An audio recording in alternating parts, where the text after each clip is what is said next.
Yeah, Arrowhead Chiefs. It's your girl, Miss Nicole. Queen of Hustle, baby. Started from the bottom, now we here. My homie at the start of his career. Let's go. Try to warn him early, hear the truth. Tune in every Sunday for the juice. Arrowhead Chief Podcast, bringing all the news. If you missed the play, come back for reviews. Cris style, out here rapping for the crew. Post game highlights, go subscribe on YouTube. If you missed the play, come back for reviews. Post game highlights, go subscribe on YouTube.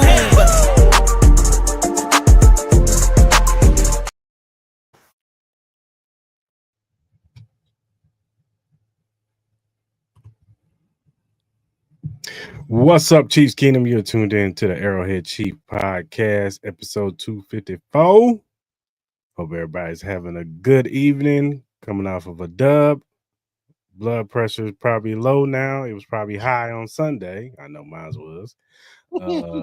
This team pissing you off every 2 seconds. But they pulled it out at the end, and we're in the win column again. But we got a short turnaround because we got to play the Cowboys on Thanksgiving, y'all. But we're going to go and get into this game and talk about what we saw in this game. We also got a special guest. Come on, Mar. Who's our special guest? Yeah, man. The homie AP, we call him, Allen Peralez, part of the Recroom Sports. He's a realist now. He's actually a realist Cowboys fans. I know, most Cowboys fans are, not sane. They just be having realistic expectations every year. But he keeps it honest about his squad. Yeah, man, he's quiet, but he's funny, low key, like silent assassin funny, bro. It'll be a dope time, man. It'll be a dope time. For sure. Looking forward to him coming on the show, and we talking about this game on Thursday. But before we get into that, Mar, how are you feeling, sir? Man, I'm feeling good, feeling great. Chiefs, they like playing with us, man. I swear they do, bro.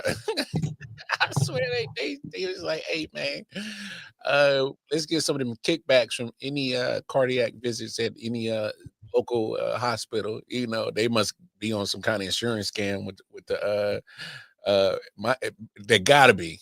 They on the payroll with the medical team somewhere, bro. Getting some kickbacks or something because they like playing with our cardiac, bro. It's crazy, bro. So hey, man, it's a dub, bro. It's a dub. All right. So I ain't feeling too bad, man. How you doing, my bro? I'm good, brother. I can't complain, Living life, feeling good, just happy we got the victory, you know what I'm saying? And we get to talk about a victory going into this Thanksgiving game. Yeah, man, I'm feeling good. So, all right, man, let's talk about it, man. So the Chiefs won in overtime 23-20 with a Harrison Buckner kick to win the game, field goal kick to win the game. Patrick Mahomes, he was 29 of 46, 352 yards. He had one pick. Kareem Hunt, he had 30 carries, 104 yards and a touchdown. Rashid Rice, he had 8 catches, 141 yards. Xavier Worthy had 4 catches, 59 yards. And Travis had 4 catches, 43 yards. Look, man, for 3 quarters, man, this team was doing their best to piss us all off. Just miscue after miscue. The red zone was just, they couldn't get into the touchdown. They couldn't score touchdowns. They was kicking field goals, which was irritating. The phantom face mask call on Jawan Taylor. This is one time where Jawan Taylor didn't do it, y'all. Yeah. He didn't do it. That was a bullshit ass call. I didn't like that call. I didn't like that PI on Travis. Yeah, that OPI on Travis, and I think it was like the third quarter. That was whack. It was some quitting, but they said that this crew was a rookie crew. And they were known for throwing the most penalties. Imagine that coming into this game. So, and they lived up to their billing. They lived up to it. Yeah, but I'm not gonna blame this. I'm definitely not gonna use the ref to blame anything. I mean, we won the game, but we missed a lot of stuff on the field. Mahomes, he looked like he was indecisive, especially after he threw that first pick. It just seemed like, when he was in the pocket, and look, I know man-to-man coverage, guys are not getting open per se, but sometimes you just got to let your dudes catch the ball. You know what I'm saying? Oh And no. there were some guys that were wide open. Don't get it twisted. There was a pass to Juju Smith-Schuster that he probably should have threw. There was a pass to Rashee Rice. He probably should have threw. Travis Kelce in the red zone. He was open. If he hit him a little earlier, that's probably a touchdown. He missed some guys in the flats a few times that he probably should have hit. It was just a lot of timid and indecisive, and it's like he doesn't want to make any mistakes. Mm-hmm. But Yeah, at we on the end of pack. huh? Yeah, we on that coat pack. We on that coat pack. Hey, first of all, I didn't bring this up. I'm glad that I ain't gotta hear, you ain't gotta hear from C. Lou right now. Because he was funny in the spaces that night. because They were our Super Bowl. They were our Super Bowl. hey, They overlooked us because they was looking at the Texans. I'm telling you. Hey, Mark, I'm with you, dog. I said that last week. Matter of fact, come on, bro. Like 40. Never mind. We'll get into it, but I didn't mean to cut you off. But Mark, you out of the Coast Pack. Yeah, we on that Coast Pack. Don't see Yeah. Lou talking chirping the thing, baby. But look, at the same time, man, we all know when them Colts game, they always something weird. Yeah, they always play. Yeah, They always play. It's always something weird. And I was, I look, I ain't gonna sit up here and act like, oh, never a doubt. Oh, there was some doubt, people. When Kareem Hunt fumbled that football, I thought it was over. I'm gonna be real with you. I thought it was over. I thought it was done. I thought like this is the year where everything that they do, they just do everything wrong. My heart sank, bro. I was like, no. When he fumbled, I was just like, I was at work too, so I just put my phone down. I was just like, all right, man, it's over. But then when they got a 3 and out and they got the ball back, and then they ultimately went up and scored and made it 17-20, I was like, all right. And you got to give kudos to the defense, man, especially in the second half. The second half, the defense stepped up. Chris Jones, man, I'm gonna get into Chris Jones in a minute, but he was the anchor in this game. The secondary did really good. They did a great job on Jonathan Taylor. I mean, he only had 22 yards going into halftime. Great job. He only had that run, that 27 yard. That was pretty much. That was it. But then he had 58 yards, 59 yards for the game. You know what I'm saying? Fourth quarter going into overtime, they held the Colts to 18 yards. Like, you can't get no better than that. They Spags dialed up the blitz like he should have did against Bo Nix. But he did it against Daniel Jones, and he made Daniel Jones look like Daniel Jones. And they told the Colts, hey, we're gonna stop Jonathan Taylor and we're gonna make Daniel Jones beat us. And he couldn't do it. He couldn't deliver it. And you've seen it in the last 3 games that the Colts have played. The Steelers game, he didn't look good. They were all over him, was turning the football over. Even the Atlanta game, even though they won that game, he did not play good in that game. It was just that Jonathan Taylor was great in that game, and he made a few plays in overtime. Well, he's been great all season. Yeah, yes. But the direct link to that is that if Jonathan Taylor doesn't get off, they probably lose to Atlanta too. Mm-hmm. So, yeah, man, it was just, I'm with you, Mark. Yeah, Pat, he was missing throws. He was overthinking it. It's something about Lou Anarumo that he just, I don't know. He's got Mahomes' number a little bit, making him think a little bit and not trusting what he's seeing. You know what I'm saying? So, but I did like that he finally got it together in the fourth quarter and in overtime. He started firing that football to Rashee Rice. He started getting the ball. If you watch my play of the day, play of the game, it was the Xavier Worthy down the middle of the seam to get ultimately in field goal range to win the game. The next play was the Rashee Rice throw, and then they marched down to like the one and kicked the field goal for Harrison Buckner to win it.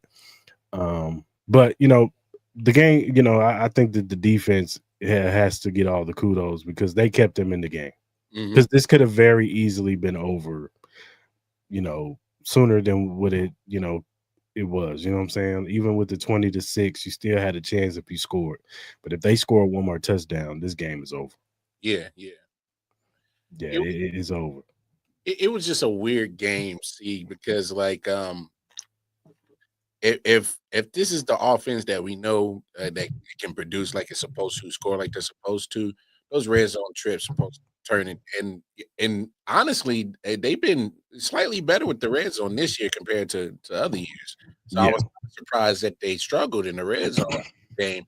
But kudos to Lou and what he's doing with that coach defense. Kudos. But I mean, obviously you want to convert those into touchdowns. But one thing that really bothered me with the offense, I don't know why even take that chance of even going to overtime. You were driving at the end of regulation and had timeouts in your pocket. I'm like, get in the end zone, like win the damn thing. And I think that kind of frustrated me. Obviously, I agree with Mark. Obviously, to peel back the curtain, you was talking, texting earlier about. I was like, I kind of felt like Patrick Mahomes. Obviously, we know who he set behind year one as a rookie. He set behind Alex Smith.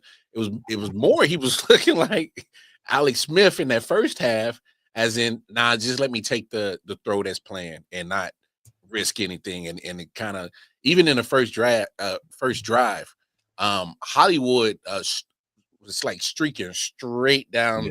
Yeah, field. I saw that too. And I'm talking about nobody there. Both the safeties split the middle and left it wide open, and Hollywood went straight down. And I'm like, if you just look that way and throw it, like that's a walk-in touchdown at least a 70+ yard easy walk-in for Hollywood. Like, yeah, I saw that. I saw that play because I think that was a play. Didn't he convert that one to Rice? He later in the game, but I at that joint right there in that first drive.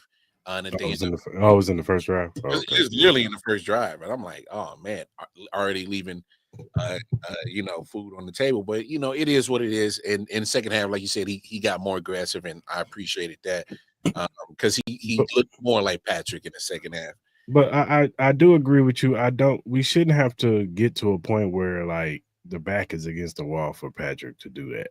You know what I'm saying? I just think that he had no choice at that point. It was just like, our season is on the line. I have to let this thing fly. I got to stand in the pocket. I got to let it fly and just trust that Rashee Rice is going to catch this. I got to trust that, Xavier Worthy is going to catch that. Man, God bless Noah Gray for catching that pass. That was crazy. Yeah. So let me ask you this. See, do you think he was intimidated by Sauce? Because I'm like, there was a couple of times where Tyquan had him beat, and he just like either missed him. I think a little bit. Like I said, this is where I kind of blame Andy Reid a little bit.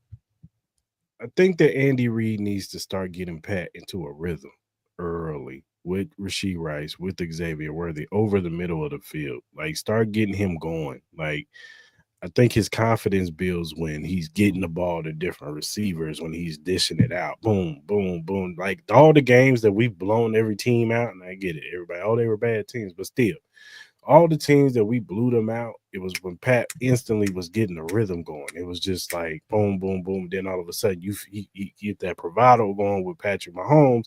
That's what you want. That's when he starts firing that shit. He starts throwing that shit down the field, and he ain't got no fear. Even if he misses it, he's gonna go back to it. You know what I'm saying? But I think that in that first drive, when Latu knocked it in the air, and that was just a great play. I just think that was. Play. It was a great play. It just not. I didn't like the fact that they went back to RPOs, but especially that close in the red zone like that. But he tips it in the air. He tips it in the air, and then you get a pick, and it's just like, I think Pat kind of gets like, shit, I can't turn this ball over no more. That's what I'm saying. So he starts playing a little bit more safer, and just taking the early check downs. And not really scoping the field like he should be sometimes. Sometimes he can get locked in on one target. Oh, where's Trav at? You know what I'm saying? Like, he goes back to Old Faithful and tries to get Trav, and then Trav not open, or he tries to hit Rashee, and Rashee's not open maybe. So I'm with you. I think that he just got to get more comfortable, and you got to get him going early. Hey Pat, hey dog, hey, flame that pill, dog. You, right? That, because like, do what got you here. You've been flinging that pill since preseason when we drafted you, bro. But you got to think too, though. It's been a while, man, and you get used to a certain way of football. Yeah, because a lot of teams played you the same way. They're trying to put the shell on you and put the tone. And Andy and they calling falls into it, and I hear you. But and I think that's how kind of Andy really wants to play. What's the point with all this speed for? I agree. I think they should open it up.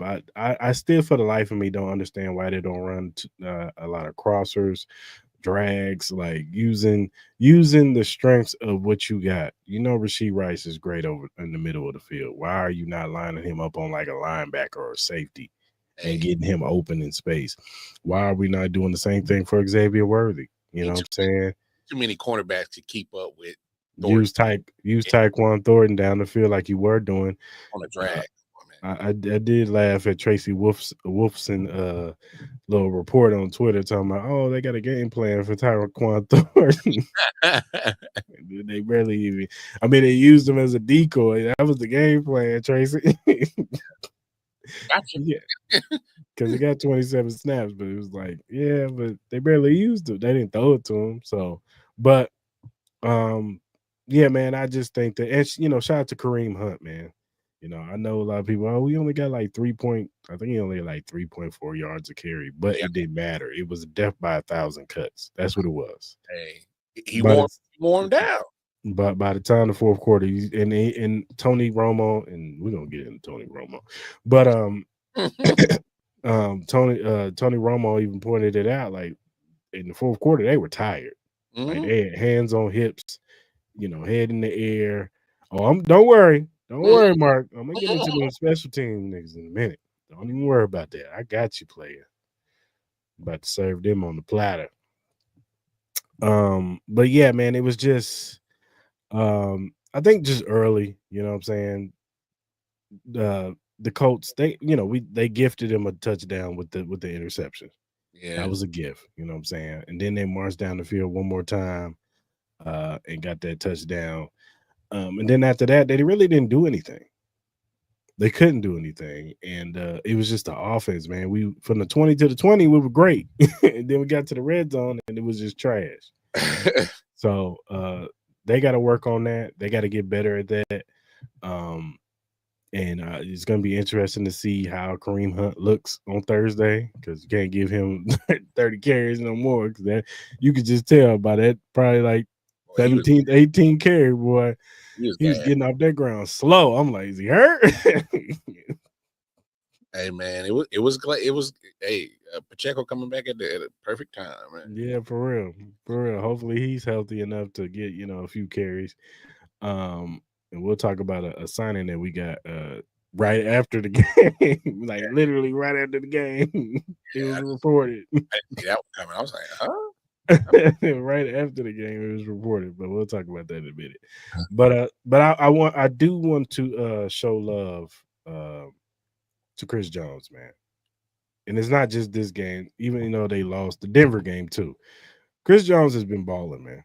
I know it doesn't look good on the stat sheet. He ain't getting like 4 or 5 sacks the past few games. Gotta watch the game. People gotta watch the game. You gotta watch the game. It ain't always about the stat sheets. Stat sheets don't tell the whole story. A dude can get 2 sacks in the beginning of the game and then be missing for the rest of the game. And then you look at the stat sheet and be like, oh, he had like 2 sacks. That don't mean nothing. A dude can get 2 interceptions on the first drive or first 2 drives and then be getting torched the rest of the game. So stats don't always tell the story. Chris Jones was disruptive. He had Daniel Jones spooked. Mm-hmm. That's why he was missing throws, because there was a couple of plays where I know there's one with Michael Pittman. He was wide open in the middle of the field, and he overthrew him because Chris Jones, he was scared he was about to get hit, and them boys was closing in on him. You know what I'm saying? And shout out to Chris Jones. Even in the run game, Chris Jones was instrumental in that last stance in overtime against Jonathan Taylor, where Drew Tranquil made the play. But that was Chris Jones penetrating up in the middle and ultimately stopping Jonathan Taylor. So I want to show love to Chris Jones, man, because he deserves it. Because we've been killing him all year. Y'all been killing him. So you gotta reciprocate. Oh, he gets what he get paid for. So what? You still gotta show love. Y'all show Patrick Mahomes love, and he get paid a lot of money. Y'all still show Patrick Mahomes love, right? A bunch of money. So we got to show love. Yeah, Tranquil made a great read. He did on that stop. He really did. I thought Tranquil had one of his better games. Nick Bolton had one of his better games too. I just think Spags dialed it up this game. This is one of his better games this season. Because there's been some games where he kind of got it. Not even kind of. He got out coached. He was getting out coached, and for 3 quarters, Andy Reid was getting out coached by Shane Steichen. But at the end of the day, they came away with the win. They're 6-5 right now, and they got everything ahead of them right now. But I got you, Mark. We're gonna talk about Dave Tobin and special teams, man. It's getting to a point, man, where it's getting ridiculous. I'm convinced the Chiefs won't stop each other. I'm getting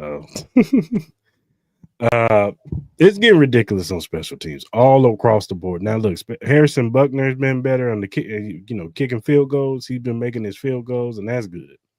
But even the kickoffs, they haven't been good. The kick coverage, punt coverage hasn't been good. Every other team in the NFL be getting up to at least a 30. And then Nico Romeo, I'm so sick of you catching the ball on the 7-yard line and not getting nothing.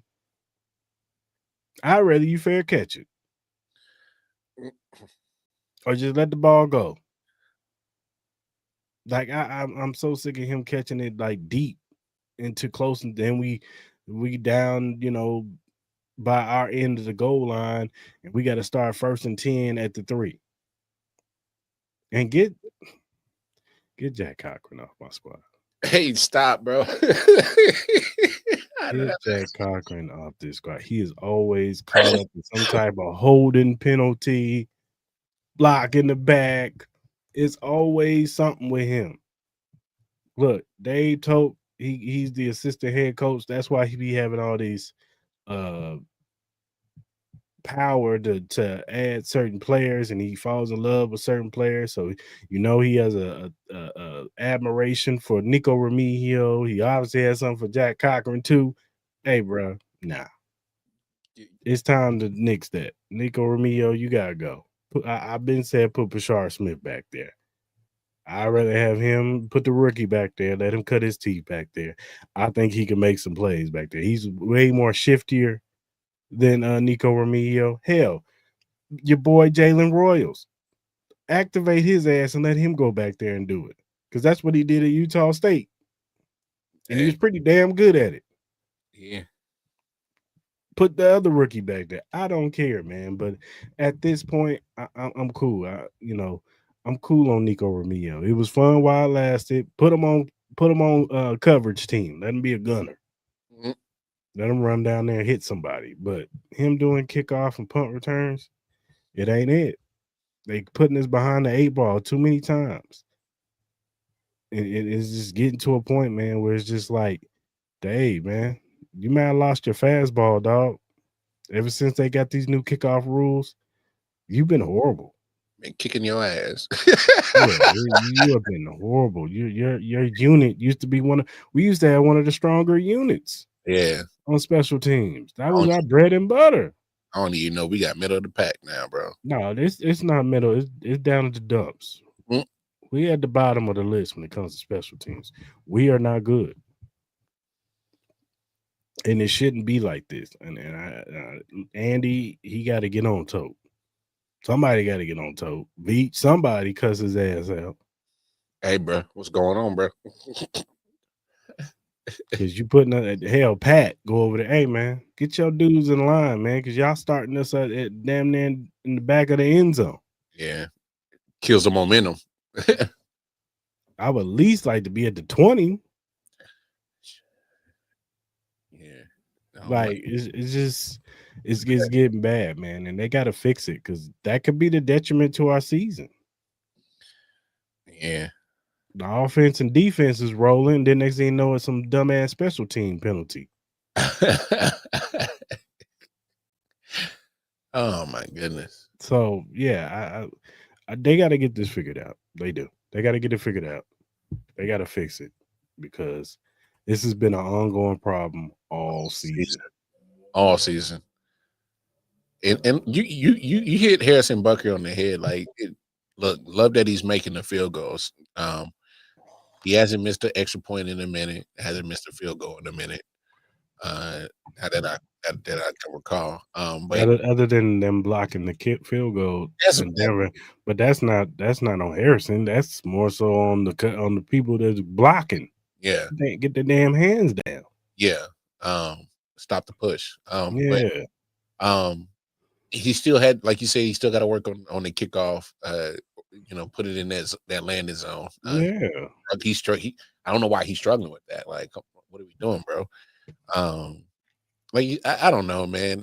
Look, like you said, for something that's always been one of the calling cards for the Chiefs and special teams, and for it to be, well, I mean, let's be honest, it's indicative of the whole team. The kind of whole team's been inconsistent as hell all season. So it's like doing normal, routinely stuff is not so routinely, and it's kind of like, what's going on with y'all?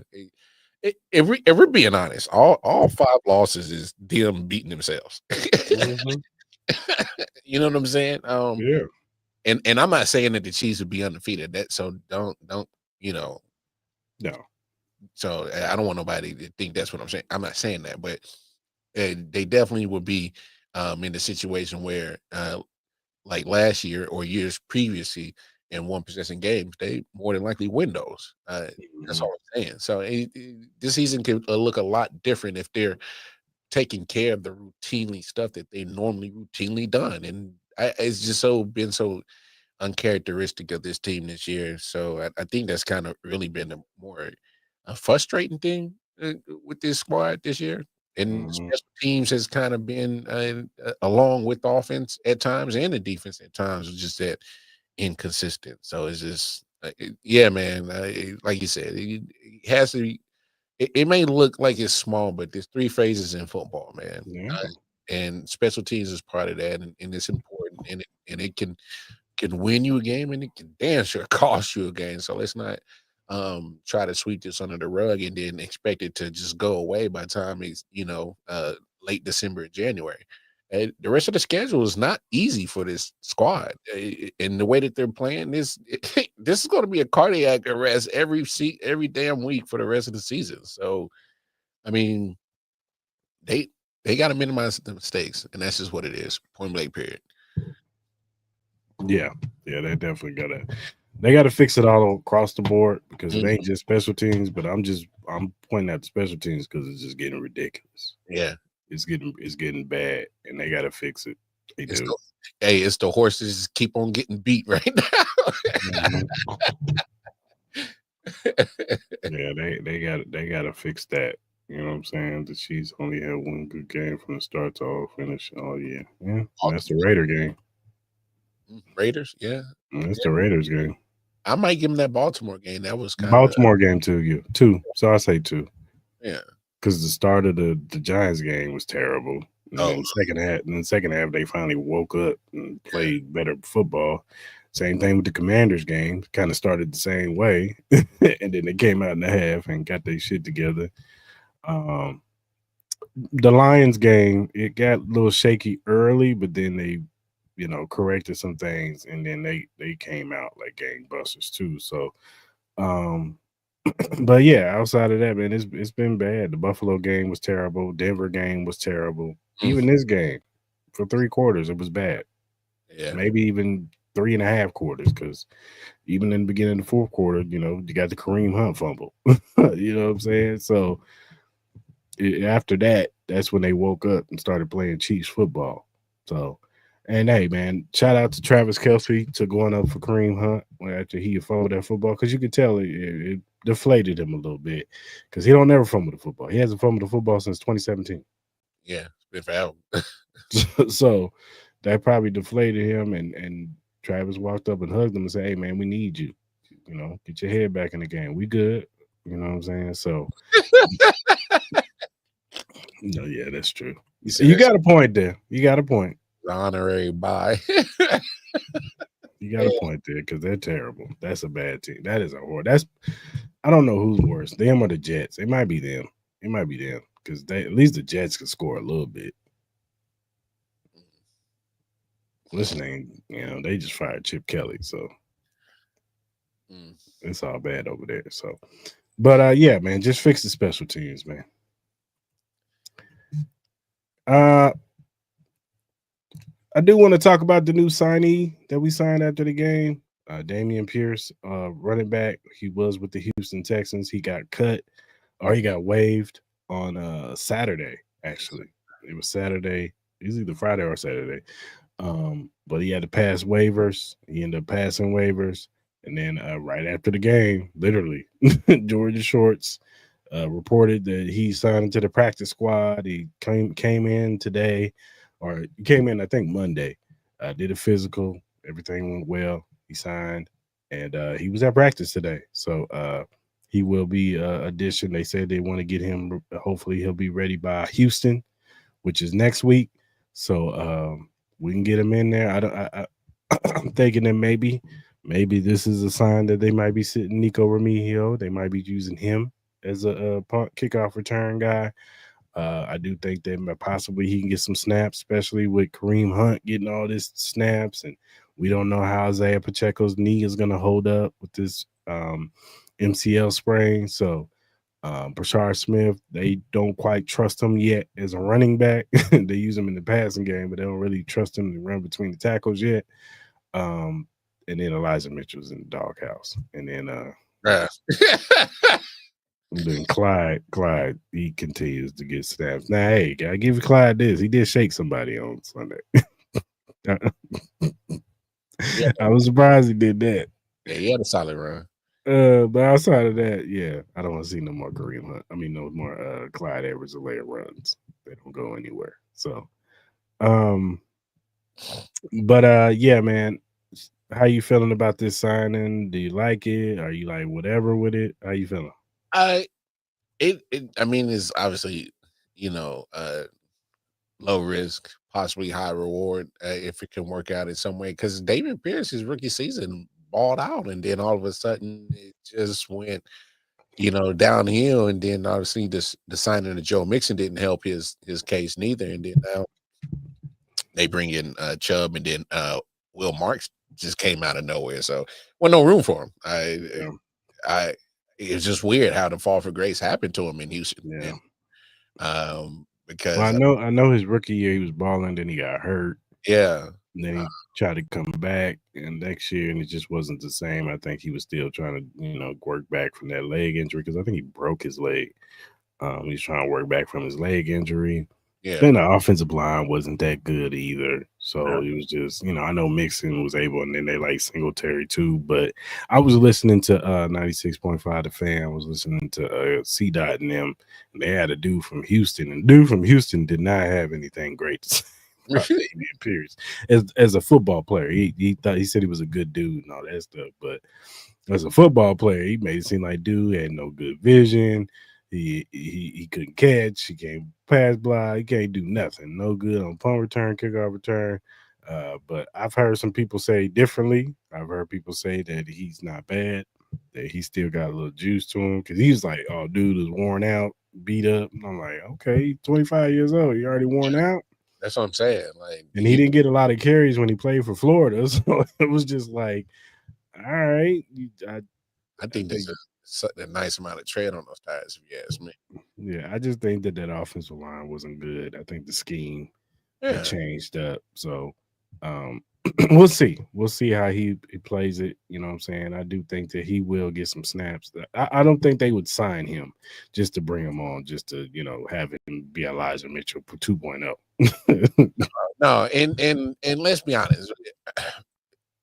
What we've gotten from Kareem Hunt, I don't think we expected that we were going to get when he signed back.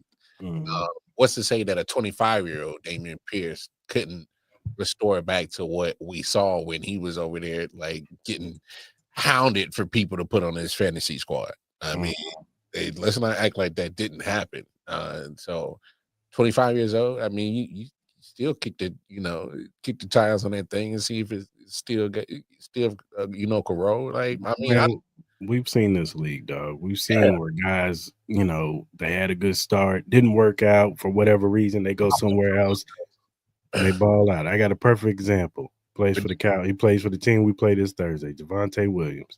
He had a great start towards ACL, and it just wasn't the same with the Broncos. Got into the doghouse when Sean Payton got there. Now look at him this year. He's balling out. Yeah. And he's like top 5 in rushing yards this year. So, having a damn so, you know what I'm saying? Sometimes a change of scenery just helps out, the person and get a fresh start. And hell, I'm not sitting there saying that he's like balling on offense. But Scott Moore looked kind of good on kickoff return on the 49ers. I'm just saying. He looking all right out there on kickoff return. He ran a few of them pretty damn near mid field last night. So sometimes a change of scenery is just what a person needs. You know what I'm saying? Yeah. So I think, I'm not mad at the signing. You know what I'm saying? We'll see what we got at him. You know what I'm saying? I mean, it can't hurt. And obviously, there's no superstar that we got at that position. So it's always going to be, what person fits whatever scheme or play is trying to get ran by Andy. That's kind of what it is. I mean, until they go and get that actual superstar at that position, I think this is kind of what it is. Yeah. And look, let's say you do strike gold with Dameon Pierce and he does some good stuff. Then you could possibly sign him again in the offseason. Do like a Tyquan Thornton, you know what I'm saying? Where now I know Tyquan didn't play, but they saw enough in Tyquan to keep him around, you know what I'm saying? And maybe next year training camp, he's looking fresh, he's looking good. Now he knows the scheme a lot more, and now he can play fast, you know what I'm saying? So maybe we see something like that, you know what I'm saying? Because by next year he'll be 26. That's still pretty young for a running back. So yeah. Because I don't expect. I'll be surprised if Kareem Hunt comes back next year. I would be surprised. I do too, Mark, but I just think that they're like really slow. Like I think they value him more as a receiver. As they should. I understand that part. I mean, I think they value him more as a receiver, even though I think that he could. I think they should use him more in the running game because, I mean, the kid ran for it ain't like Brashard Smith ran for like 700 yards and had like 500 yards receiving, and he was just a cool back. Man ran for over 1,300 yards. and caught for like another, I can't even remember what he caught for. Yeah, but he ran for 1,300 yards, man. And it was like his first year being a running back. I don't care what level of competition that you played. I mean, he played in the ACC. I know that's not the SEC, but that's still pretty good competition to go run for 1,300 yards. Your first year, hey, man, we need you to be a running back. Okay. Hey. Just go run for 1,300 yards. Ty Montgomery could never. I'm just saying. So this is like, I think it is something there, but I think they value him more as a receiver. That's how they've been using him. You know, Andy, he loves that. True. I know it's not popular to say, but I would kind of question if Pop would even come back next year to bring him back. Only reason why I say that is because it's 2 years in a row now. There's been times you're missing and I hate to say it, but it affects the game plan.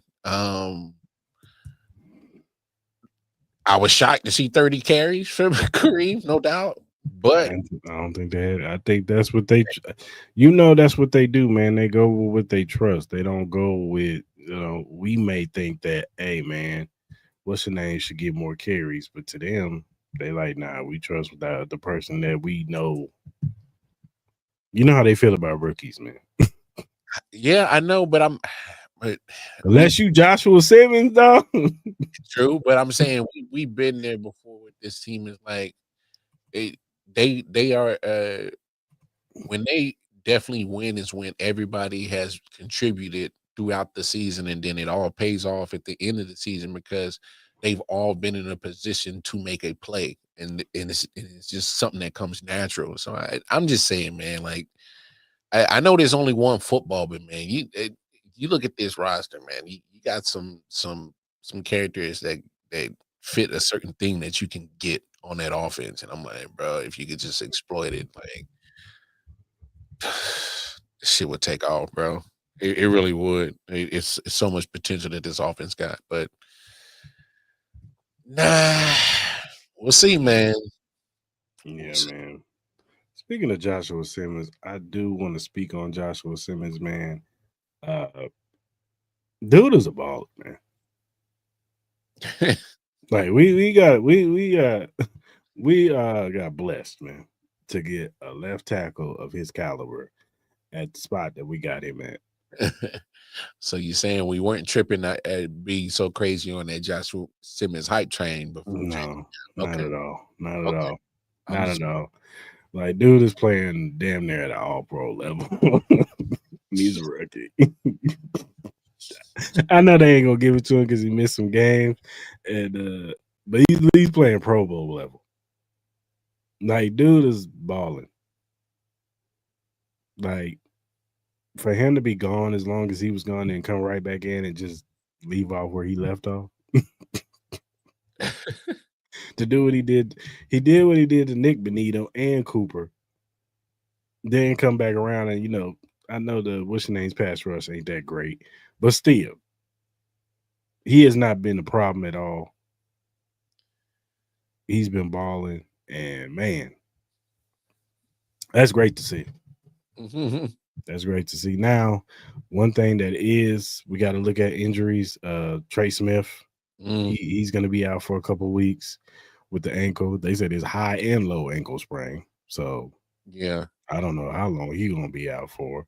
That's kind of scared me, bro. Yeah, so get ready for you, Mike Caliendo. I'd rather them just do what they were doing in the training camp. Put Jalen Moore out there. Put Jalen Moore out there. I don't care. Hey, you got a different type of attitude, bro. Yeah, put Jalen Moore out there, dog. Ooh. But I'd rather have Jalen Moore out there. But then Noah Gray, he had the concussion. You know what I'm saying? Hopefully he's all right, man, because that looked like it was nasty. You knew it was bad when the Colts players was like, "Hey, man, you saw the dude pick his arm up and put him on his chest." I think he was knocked out. I thought he was knocked out. So it was bad. And that's why I'm still amazed on how he caught that pass. I'm like, so I'm looking at him like, did it fall? No, he caught it between his legs. Like he kept it. It's moving a little bit, but it don't matter as long as it hit the ground. Yeah. So, yeah, it was crazy. Here's an interesting stat. They ran a season high 18 snaps with pass. Yeah. It was the most under center he's been since his career, since he's been there. So they heard us, man. Andy and them, they be trying to act like they heard us. They heard the people complaining. They heard the pundits complaining. Oh, I do want to talk to Mr. Tony Romo. Tony, hey. you were terrible on Sunday. Hey, bro. He kept begging, patting them to throw the football on the perimeters to Sauce Gardner and Travarius Ward. Why would Patrick Mahomes do some stupid shit like that? That's not where the bread and butter's at, baby. You attack the middle of the field on the Colts. Sauce Gardner is one of the best corners in the league. Say what you want. Travarius Ward, too. Solid. We know about Travarius. He part of that first Super Bowl now. Come on. Exactly. He's a very good corner. Top 10. I could argue Travarius is top 10 corner in this league. Hey, I would give you no pushback. But Travarius, man. Like Romo was just bugging out. He kept like harping on it too. Oh, they need to attack the perimeter to go at these corners. No. You want Pat to throw some more picks? I know what it is. You want your boy Josh Allen look good. Because he been looking shaky. They ain't heard me yet. I still want to see it. Oh, you never gonna see that, Mark. You won't see that until Andy retires. Nah, no. You will not see that until Andy Reid retires and the new head coach. He will implement a QB sneak. It'll be week one, whatever new head coach we get. And Andy ain't doing that. Ever since that Denver game, he's like, nope. Nope. I don't want to see his knee on the side of his body ever again, bro. He said, nope. I get it, Mark. It's taking a lot of our play, but we can get so many 3rd and 1s and keep drives alive. But I don't blame him. Andy, like, nope. You want your knee going that way? No. I saw that. I'm good. Nah, that man worth too much money, bro. And I think I thought it was a freak accident that happened. Hey. It is what it is. All right, man. Our special guest is here. So go ahead and bring him in. You want to introduce him more? Yeah, man. Hey, this is AP Allen Peralez, part of the Recroom, man. Hey, man. Dope content creator. But I will say this. My man called that Micah Parsons wasn't going to be a Dallas Cowboy. He called it. And he called it actually like a year ago. Just so I got the receipts. But nah. AP, what's up, bro? Oh, I'm figured out if my head coach is going to do it, might as well join the club, right? Where the backwards hat. Colin Cowherd not going to like that. Hey, it's all right. Hey, they believe in him. They're rallying behind him. And to me, this is the first time I've seen a head coach in our organization have as much discipline for not just certain players in the organization, but star players as well. First time I've seen this since Bill Parcells. Hey, I'll be honest with you. It's been needed and it's welcomed. So obviously we know about the Schottenheimer name. And so I'm not going to poo-poo with you. When I heard that they hired him, I was like, oh, man, well, what? Like, this ain't going to do that. I'm not going to lie. I think a lot of people thought he was a lame duck coach and that he was just somebody that Jerry could control. But he's been showing improving this season, so far that he's got these guys' attention. He's got them playing hard, and they're playing really good, especially on the offensive end.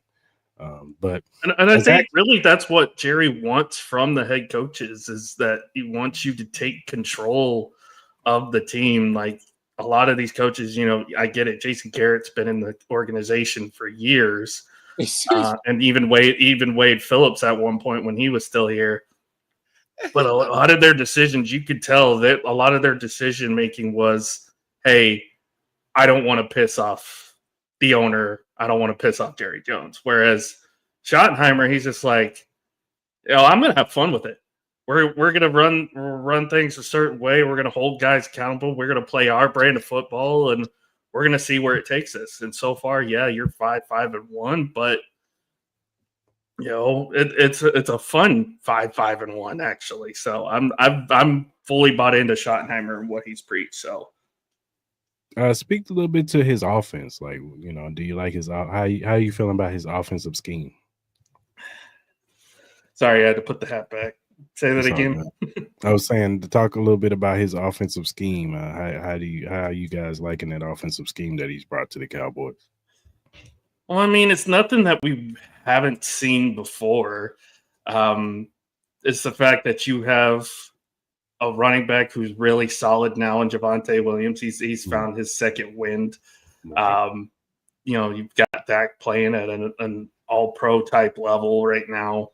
And probably the steal of the entire offseason was, hey, George Pickens. We'll give Pittsburgh a 3rd and a 5th for George Pickens and see where that lands us. And now it is sad because I saw the stat today. The Steelers wanted a quote-unquote better wide receiver at wide receiver 1, so they traded for DK Metcalf. Mm-hmm. The two guys who were supposed to be the subsidiaries after the fact are now the two leading receivers in the NFL, JSN and George Pickens. Mm. Ain't that something? Yeah. One trade resulted in these two players having the best years of their career. Yeah. Yeah, for sure. I was never a DK fan. I always thought he was a one-trick pony. So I don't know. Big and fast. Yeah, he runs the 9 route and the post. That's what he can do. That's what he can do. Mar talked about it, man. You said you predicted that Micah Parsons wasn't going to be on this team. What was the overall feeling when the trade happened? And also speak to at the trade deadline, you guys went and got Logan Wilson, I think it is, and Quentin Williams. How was your overall feeling about that too? So when the talk was, who are the our 3 top stars, who's to be the odd man out, because obviously we weren't going to have the money to pay all 3 guys. It's just what it is. You salary cap constraints. They tried to subsidize a little bit of money they could last minute to give Parsons what he wanted. But when he himself shut down all conversation and was told Jerry Jones basically is, hey, we're not doing this anymore, and then tried to go back for another contract, and Jerry had thought, oh, what? Because it was at that point Jerry started getting trade offers. He started putting him out there for trade availability. It wasn't until the week before the season where they finally got something that they liked, and what they wanted was interior defensive line. And you could see with that trade and by what they did at the trade deadline is that the Cowboys were looking and say, hey, if we can just get an interior pass rush, if we can get great interior defensive line play, it doesn't matter who we have as an edge rusher. It will all work itself out. Right. And you've seen it the last 2 weeks. I know it's the Raiders, and you mentioned I was watching the show earlier. I know you mentioned the Raiders are garbage, but not only did you do it to the Raiders, but you just did it to the defending champs this past Sunday as well. Yeah. Saquon only had 24 yards rushing. Yeah. So that is what I feel like that was the goal in mind. Was when Jerry figured out, he's like, okay, Micah doesn't want to be on the team. We're going to have to move off of him. What is our main focus in this trade? We have to get interior defensive line because we haven't been able to stop the run the last 2 years. We haven't been able to get pressure up the middle the last 2 or 3 years. We'll go get Kenny Clark, who, yes, he's a little bit past himself, but he still plays at a Pro Bowl level at times. He can be kind of the vocal point, the vocal leader of this defense. You already have a Pro Bowl type defensive tackle in Oso Digizua, who's played great this year. Mm. And then now you're like, okay, we need to – you're thinking, okay, they're going to go get a pass rusher at the trade deadline. Now you're going to go get another interior pass rusher, but it's the best one in the NFL aside from maybe Chris Jones. It's Quentin Williams, the best young interior pass rusher in the NFL. And I'm like, okay, here we go. And I think a lot of people have said this was a terrible trade for us. Because it's like, what are we, and again, it's the talking heads at ESPN. They're like, oh, this was a terrible Cowboys. What are you doing? You need a pass rush. You need this. You need that. You realize Cowboys are now set up to have a great, not just a good finish to this year, but a great 2026. Because not only do you have interior pass rush taken care of, you have your quarterback in a quarterback-heavy draft. Yeah. You can spend your 2 first-round picks on securing the secondary. Go get Caleb Downs if he's there. Add him to that secondary with Diggs and Bland. That would be crazy. And then, maybe either get a right tackle or get another linebacker. Can we interest you in Juwan Taylor? No. No. I will pass on Juwan Taylor because we were trying to get rid of our right tackle, Terrence Steele. So, and I believe he played with Patrick in college. So we'll give you Terrence Steele for pennies on the dollar. We already got a right tackle in the waiting. I'm not upset by the Micah trade. I'm upset how it happened. Yeah. But I think ultimately, from what I've seen this season and how I see our defense kind of molding into, you can make an argument in a case that the Cowboys won that trade. Yeah, I think both sides won. I think Micah's doing good with the Green Bay Packers, but I also think that you guys did good, especially getting Quentin Williams. He's already been paid, so you ain't got to worry about it. And you're not paying a Pro Bowler. yeah, and you're not paying him as much as Michael Parsons got paid, so he's already good. You know what I'm saying? And so you got your future, defensive tackle of the middle that can rush the passer with Kenny Clark, which I think Kenny Clark is a good, run stuffing defensive tackle. You know what I'm saying? So you add him with Quentin Williams, and I think that you got something solid. He's young for a D tackle. He's 29, so and pretty. And the difference, and this might seem controversial to some people, but the difference between having Micah and now having Quentin Williams is Quentin's a vocal leader in the locker room, whereas Micah is Professor Podcast. Let's just be honest. He's there for his guys when he needs to be, but when it comes to leadership, he's about as stale as a wet paper sack.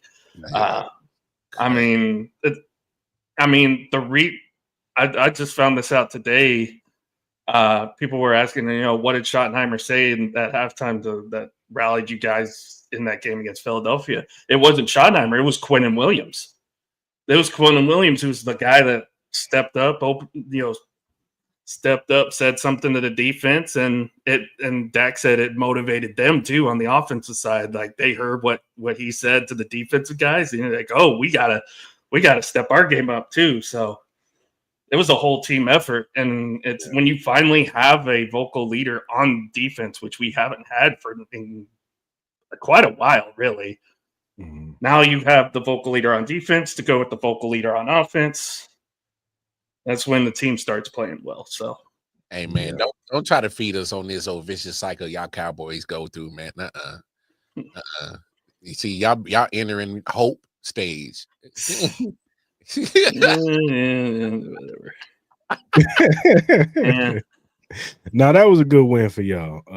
If you guys come back from 21 down, it was looking grim in the beginning, but then next thing you know, I'm looking up at the scoreboard and I'm like, oh, whoa, 21-21. All right. You got the fumble from Saquon, you get the fumble on the punt return, and you guys, capitalize on all those turnovers and stuff. And next thing you know it, Aubrey's kicking the game-winning field goal, and you guys win.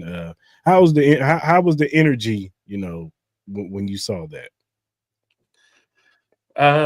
Let's just say that every Cowboys-Eagles game, for some reason, drives my anxiety up to 100. I don't know what it is about this game specifically. It's always Cowboys-Eagles. It's no other game. Yeah. Always Cowboys-Eagles, where it drives my anxiety up to 10, 11, whatever highest number you could possibly get. So obviously I'm on eggshells the entire time. But once it gets to 21-14, I was like, if we could just get one more stop on defense, I think we tie this game. And then, of course, it happens. And I didn't expect the defense to completely shut them out in the second half, although that has been a tendency that Philadelphia has had this season. That they usually play a half of football and then disappear. We're still looking for them. We have no idea where they're at. They're still MIA in Dallas right now. We still don't know where they're at. We're trying to get them back home for Black Friday, but that's crazy, man.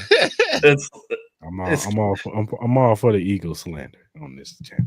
I mean, it's one of those things where it's just like they just stuck to the game plan. They played their game. They got back in the game. And again to that point, their offensive scheming now has been, we have to get the ball to AJ Brown because there's so much inner turmoil that I don't think any of us know about going on in that organization right now. Not saying they're going to blow the division or anything, but if we get past these next two games, obviously Kansas City on Thursday and then Detroit a week from Thursday.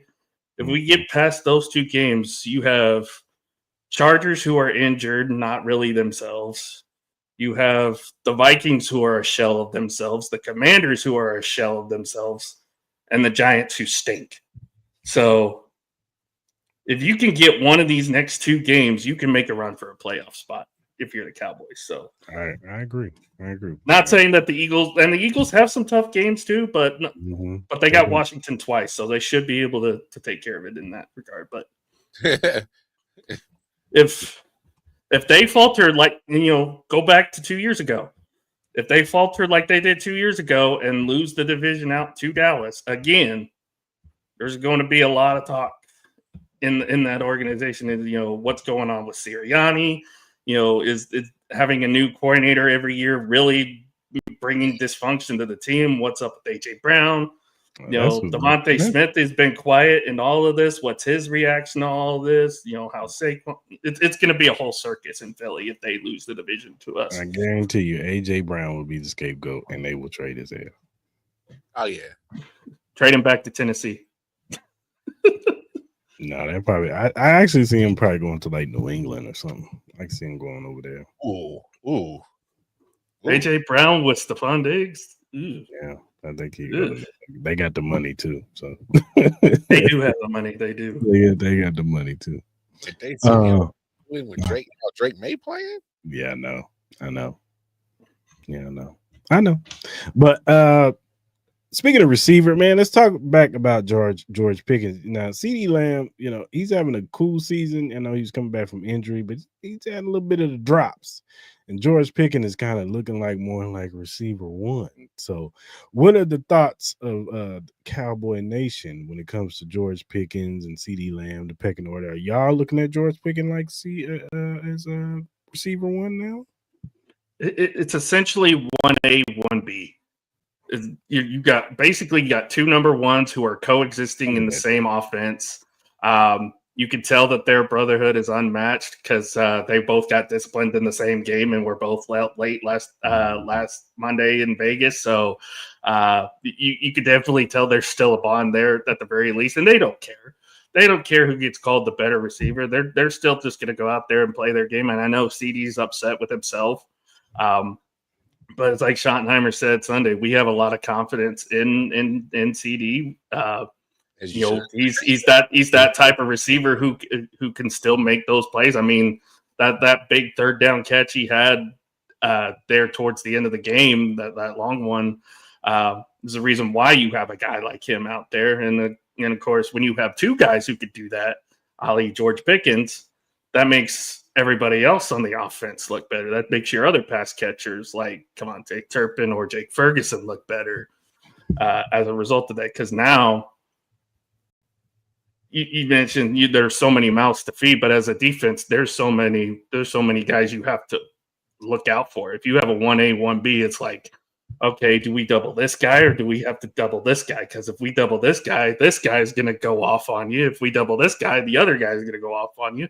Try to double both. Oh, tight end's going to have 2 touchdown day, or we try to just stop the pass entirely. Oh, there's Javonte going for 90 yards.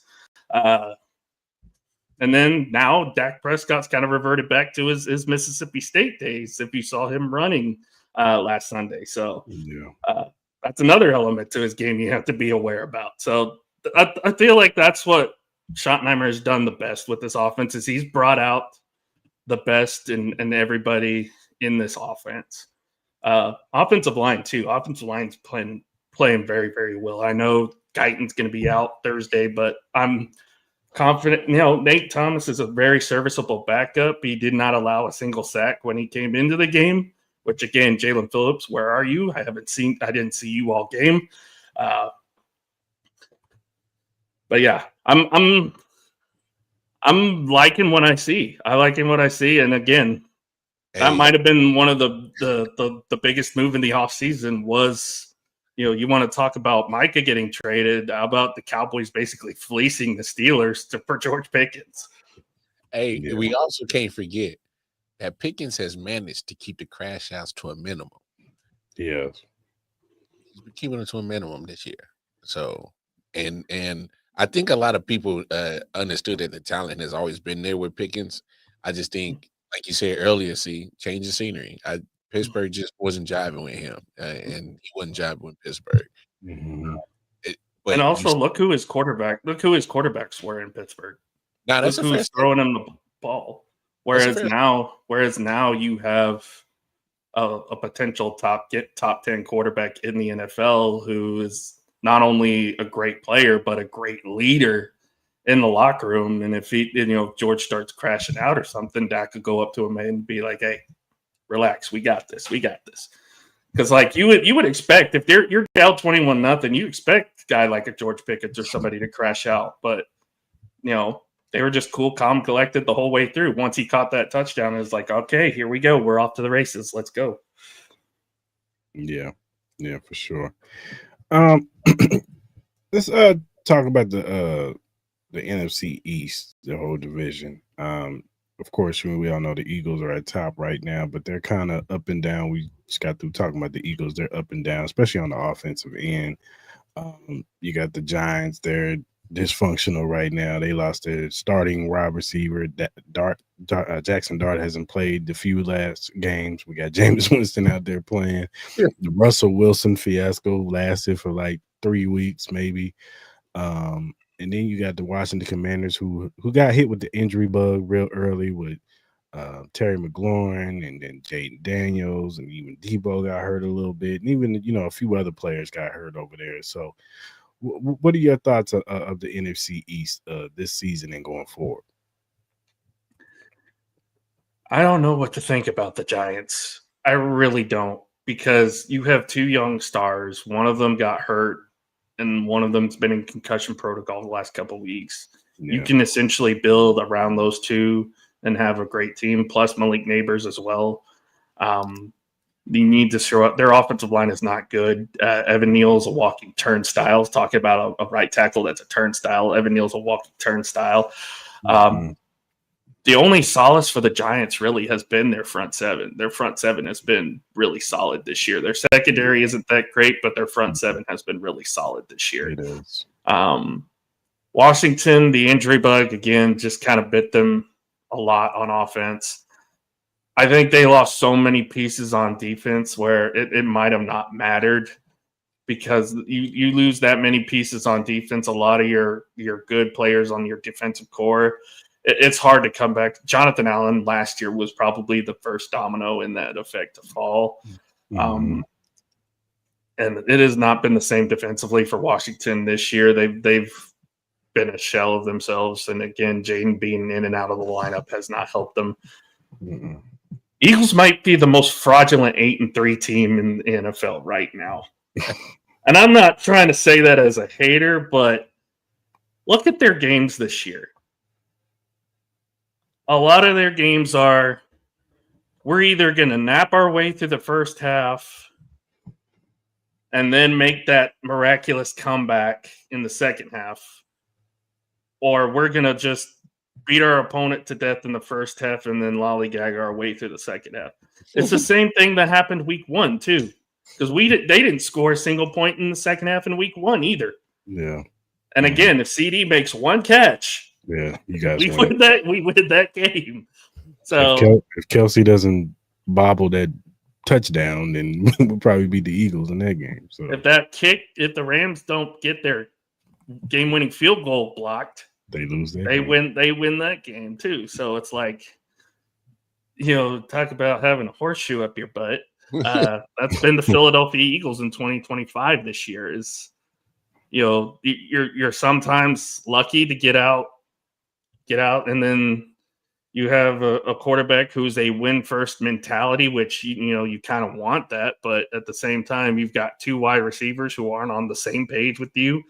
I mean, AJ Brown for the first 4 weeks only had 5 or 6 catches, something like that. He only had minimal amount of catches. Saquon hasn't really been himself this year. And now you have Lane Johnson out for the foreseeable future. You have Landon Dickerson's kind of been here lately. Same with Jordan Mailata. He's been kind of Your defense also has bailed you out of so many games too. That defense is really, really good. Yes. Although their biggest weakness is their safeties. And if you saw Sunday, Dak took advantage of that, especially when Blankenship went out. When Blankenship went out, that defense just wasn't the same. So defense can only do so much. If you can't move the ball, if you can't get first downs, your defense can only do so much for you. And I feel like that's kind of the turmoil in the Eagles organization right now. Is they have a great defense. They have a championship level defense. They haven't figured their offense out yet. They haven't figured out what they are on offense. And if you get into a tough game, like say with Detroit, or if you have to play the Rams again, or if you have to play Seattle or even Dallas again, you're not going to come out with a win if you continue to play like you are. Yeah. No, I agree. I think that with the Eagles, I think Saquon, I don't think he's healthy. I know. He looks slow. He doesn't look as explosive as he did last year. I don't think he's playing healthy. I mean, I know all guys are hurt around this time, but he just doesn't look the same. And it has been shown that running backs who run for 2,000 yards the year after is a full drop off. It is a big drop off when they run for 2,000 yards. So that could have something to do with it too. And then, like I said, I just think their offense is not creative at all. Like, I think that once you figured out their scheme, it's just like, so it's just what happens is Jalen Hurts gets lucky with a down the field throw to AJ Brown or Devontae Smith because somebody blows a coverage or something like that, and they end up winning the game, or they capitalize on your mistake. You know what I'm saying? A fumble or something happened, interception or something like that, and like it goes back to what AP said, they capitalize on a defensive the defense bailing them out. You know what I'm saying, on the short field or something like that. Hey, bro, them Eagles fans want Kevin Patullo's head, bro.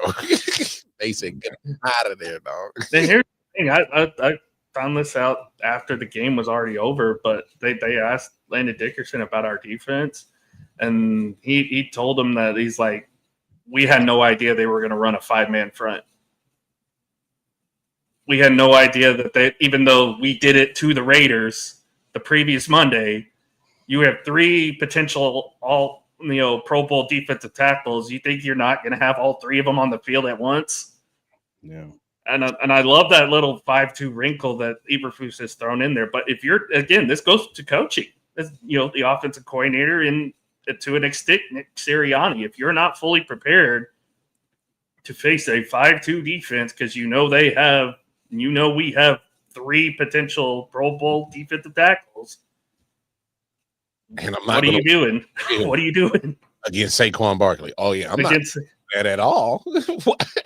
I've always said they've won in spite of him. Of Sirianni? Oh yeah. Yes, I've always said they've won in spite of him. Like, no, I've never said. I think this team is a reflection of him. He's dysfunctional. He's all over the place. He's like a child out there almost. I think Jalen Hurts is more of an adult than he is. Go back to week 1 when we had Cool on here, and the way that he talked about Sirianni. He's like, damn it, I'm kind of just torn that he won that Super Bowl because now I got to put up with his ass a little bit longer. That's what I'm saying. Like, he's not their GM essentially won them that Super Bowl. Oh, Howie Roseman is, to me, is the best GM in the NFL right now. With a dysfunctional team, how many players he's gotten for that team? I mean, I get it. It's essentially, insert Alabama, insert Georgia player here. But, the fact that he's able to land these guys and get what has been a really great team. Mm-hmm. Again, I agree with you. They've won in spite of Nick Sirianni. It's because of Howie Roseman. And like I said, last year their offense was good because Saquon was great. He was all world last year. He's not all world this year, and that's why their offense is suffering.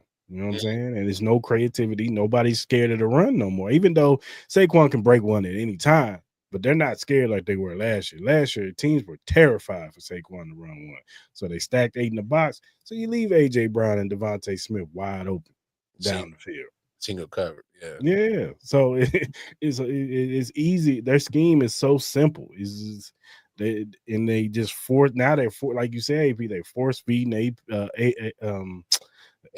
AJ Brown, and there's a lot of damn balls. here, damn. You want it here? Damn, there's another one. You know what I'm saying? And it's almost to the detriment to the team. It's like, I saw a meme yesterday. It was like AJ Brown. I don't know if you watch wrestling. It was Finn Balor smiling at everybody. It was like, this is AJ Brown in the locker room. He's smiling because he got his stats, but they mad because they lost. Right. So I just think that's why I think he's gone next year. You know what I'm saying? So, and I think Nick Sirianni might be on the. I know they just won the Super Bowl, but he might be on the hot seat.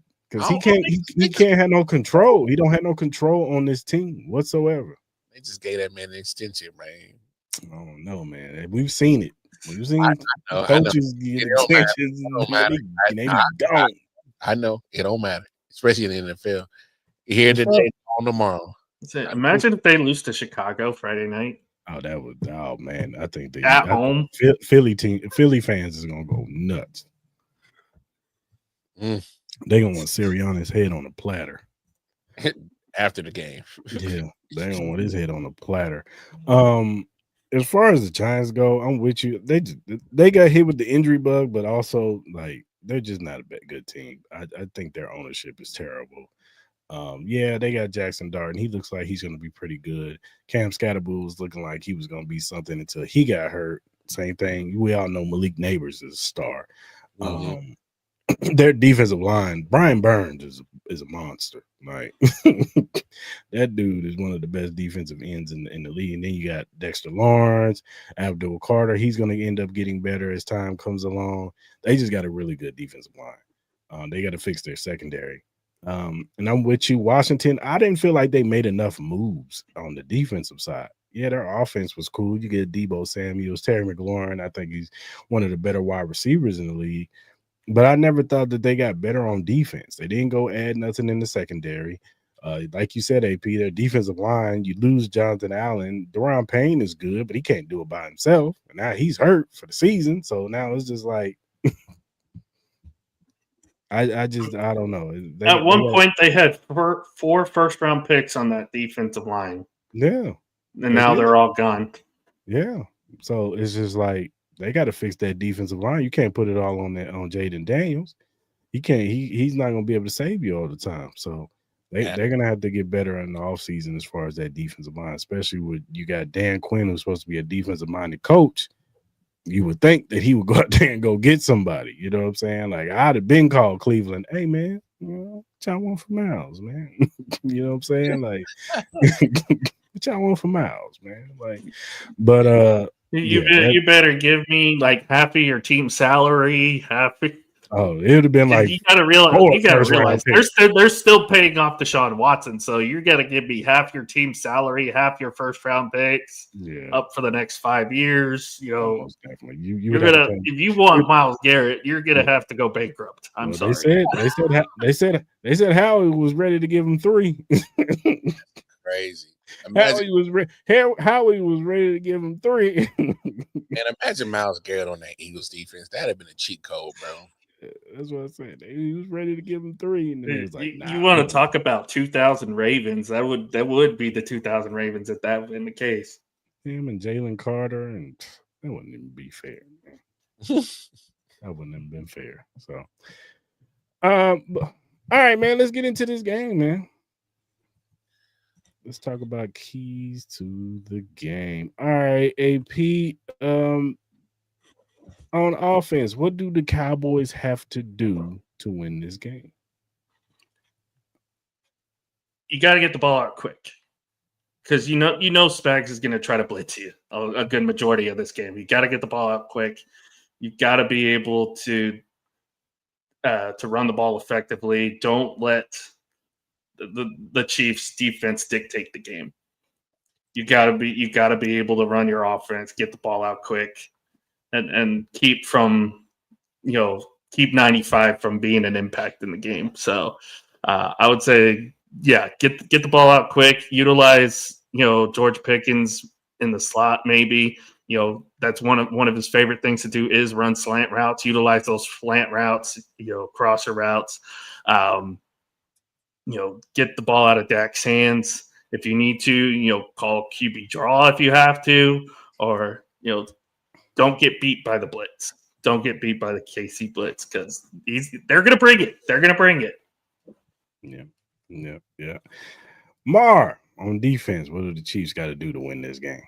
Man, it's gonna sound like a broken record, but y'all still ain't fixed it. Can we get more pass rush from somebody not named Chris Jones? Please. That's dead, dog. You wishful thinking, dog.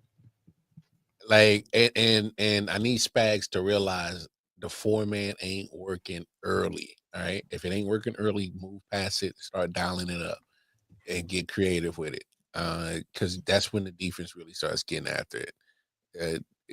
Pinning the air back and go get after it.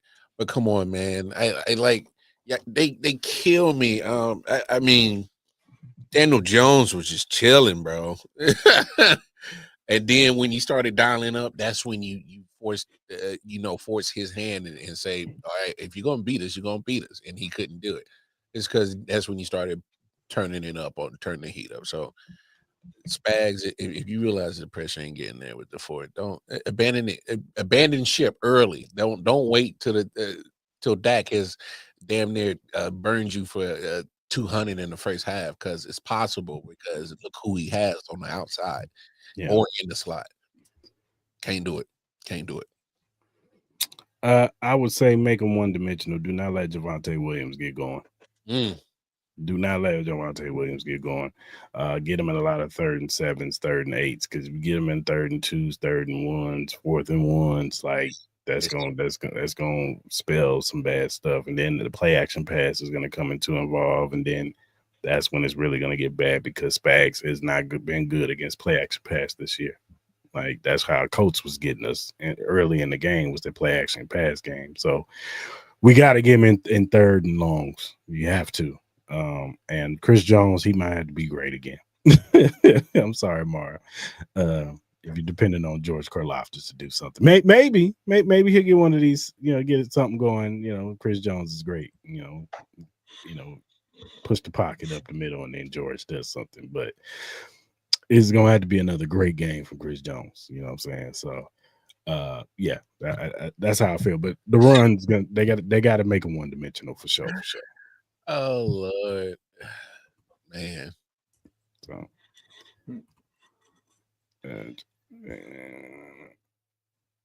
we'll see. Let's see. That brings up to my point earlier. You try to take away CD, there's George Pickens on the other side one-on-one. If you try to take away George, there's CD one-on-one. You try to take both away, there's Jake Ferguson. There's Devontae Turpin, who could break loose for a big run like he did Sunday. Or I know this sounds crazy. Not to say that George Pickens and CD Lamb can't kill us, but Jake Ferguson is the one who really scares me, because we know how we are against tight ends. At one point, he was the top-rated fantasy tight end in the NFL. So he has shown that he can be that security blanket for Dak this year. So yeah, for sure. And he's healthy. It's good to have him back healthy. Right. Yeah. No, I like Jake Ferguson. He's good. All right, AP, on defense, what do the Cowboys have to do to win this game? I mean, it's simple. Don't let Patrick Mahomes do Patrick Mahomes things. Like, I think having the 5-man defensive front actually works to our benefit, because it plugs up all the holes up the middle. It forces him to have to go outside. And I think if I think I know what they're going to do happens, you're going to have a spy on Patrick Mahomes the entire game, which for us, that's going to be DeMarvion Overshown. And if you've seen his closing speed, he's good. That guy's fast. He is fast. Pat's going to have to maneuver some type of way to get away from him. So, just don't let Patrick Mahomes dictate the game. I think, Quinnen, do your thing, play your game, get the outside pressure. The guy I'm looking forward to see if he can have a big game is our rookie defensive end, Donovan Ezaraku, who's played well the last couple games. See what he can do. Clowney, no more offsides, for the love of God. Don't cut your hair or something so that way you don't poke your head across the neutral zone, please. just get back a couple feet. You'll be fine. You're fast enough to where you can still get by these guys. So it'll be interesting to see where they match up on the line for sure. I don't know who's going to be on Rashee Rice in this game. I'm assuming it's going to be Bland. Yeah. But if he's healthy and playing, it'll probably be Diggs. So I don't know if Diggs is going to be healthy or playing this game, but it'll be interesting. Just don't let Patrick Mahomes beat you is basically what it is. Don't let him do Mahomes things. Mar, on offense, what do the Chiefs have to do? To me, I think it's just pass protection. You can attack the secondary. Obviously, I love the combo of Quentin Williams and Kenny Clark in the middle. So the running game up the middle might be a little scarce this one. To be honest, they're talented right there in the middle for sure. So try to find a way to and to AP's point, I love Overshawn, and now that he's back healthy, and that guy's a freak athlete, man, underrated as hell. He's woof. So find a way to have solid pass protection to give Patrick time, and Patrick got to stay in that pocket a little bit longer sometimes, and try to go through those reads, but it has to be on the pass protection though. Obviously, I'm not worried about the left side. Right side where 74 is at, and then of course Caliendo. I like what you brought up earlier. I wouldn't mind putting 77 right there. That's just me. Yeah, I wouldn't mind that at all. But give me solid pass protection, and I think attack that secondary because obviously we got the horses for it. It's who can get open, and if Pat sees it and makes the throw. But give him the time. We know what happens when Patrick gets time. So I think it's right there, pass pro. Let's go. Yeah. One thing I noticed what Dallas did a lot in that Philly game, especially in that second half, was bring a lot of corner blitzes. You had the nickel corner Reddy Stewart blitz a lot in that game. So you're right, Mar. I think they're not going to try that left side for sure because your rookie left tackle has been playing great this year. But don't be surprised if they try to throw a corner coming at Jawan Taylor a little bit, maybe try to get him to false start or step back a couple steps off that line. So it might happen. So I haven't been a fan of Eberflus this year, but I think him transitioning to that 5-2 has really helped our defense a lot. For sure. I would say at first, get the quick game going, especially with like Rashee Rice and Rashard Smith is another guy that, get him screens, to negate this interior pass rush. Cause I know Quentin Williams is going to be an issue up the middle, especially with no Trey Smith. Creed Humphrey's going to have to be like on his A game this week. But give Rashee Rice, Xavier Worthy on the quick game. And I'm with you, Mar, man. We got to attack this secondary. Tyquan Thornton game, baby. We need Tyquan Thornton this game. Get a couple shots to him, get a couple shots to Xavier Worthy, and try to attack this secondary and hit him deep. I think, they're going to try to run the football, but with this interior, I think this interior defensive line is going to be a little difficult to run the football up the middle. Especially when you trade, like you said. Yeah. So I would use the quick passing game more so like a run, like the run, like Andy likes to do. And I would try to attack, like I said, I would try to attack the secondary down the field a little bit. So I would caution on Patrick being too trigger happy too, because I've noticed that when he gets a little too trigger happy, he tends to overthrow guys. Yeah. So just don't be let the play, develop, get set in the pocket before you get too trigger happy, because I feel like that's why he's overthrown some guys lately, is because when he gets pressure, he tends to be trigger happy a little bit. Yeah. And it's the same thing he did at Texas Tech. So, which they've done a great job with him, and he's played, obviously, won 3 Super Bowls. He's been able to overcome a lot of things. Once he gets in that mindset, it's like, okay, I'm going to go win the game now. That's when he's the most dangerous. But if he gets a little too trigger happy, it has cost Kansas City a couple times, especially a couple bad turnovers, a couple bad picks. Especially in that Denver game, for sure. That Denver game, it was like, oh my God, what is he doing? Yeah, that pick was stupid. Even the they called a illegal hold on illegal contact. That was a pick 6. And I don't know what he was throwing to on that play, but yeah, I agree with you. Like, I'm not saying like go crazy, pick your shots, but I do think that we still got to test the secondary. You know what I'm saying? Test them out. And you seen Tyquan Thornton has been one of our gems as far as guys in the receiving core that can get past the corners, and he's been open a few times, and Pat has missed him, and he's hit him a few times, but he's missed him too. But I just think that we get Pat in the rhythm. I think that those shots will get hit more than misses. So, and I was telling Mar about this earlier, that we just got to get Pat settled down early.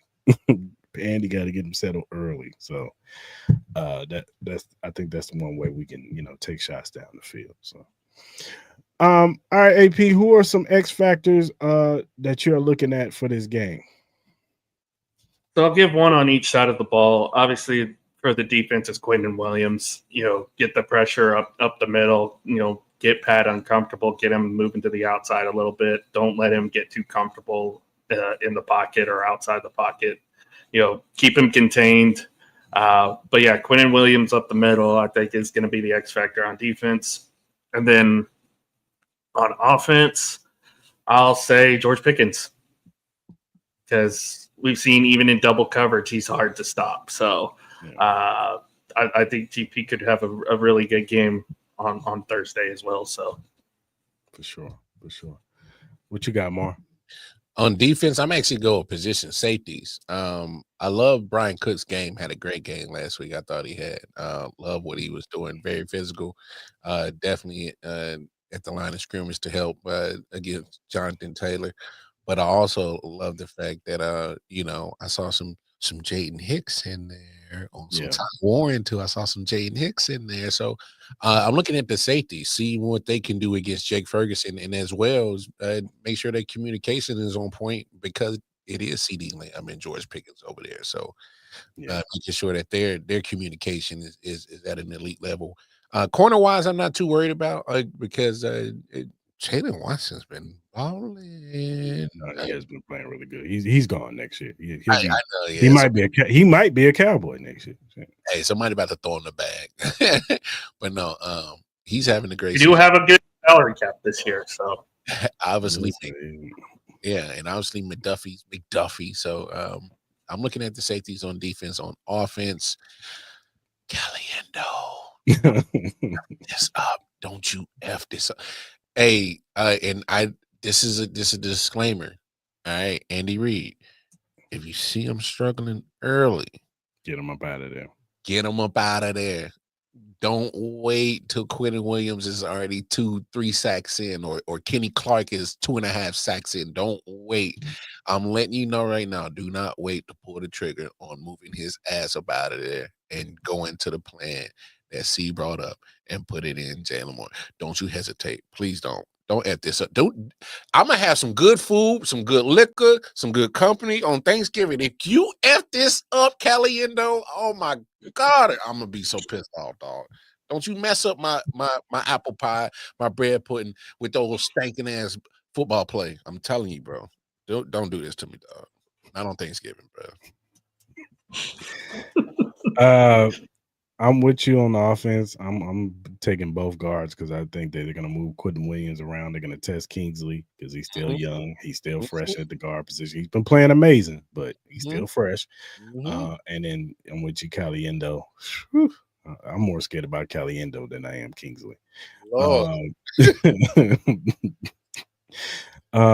As far as defensive goes, defense, I'm gonna say George. George Karlaftis, please stand up. Chris Jones needs you, player. And you got to be a game record.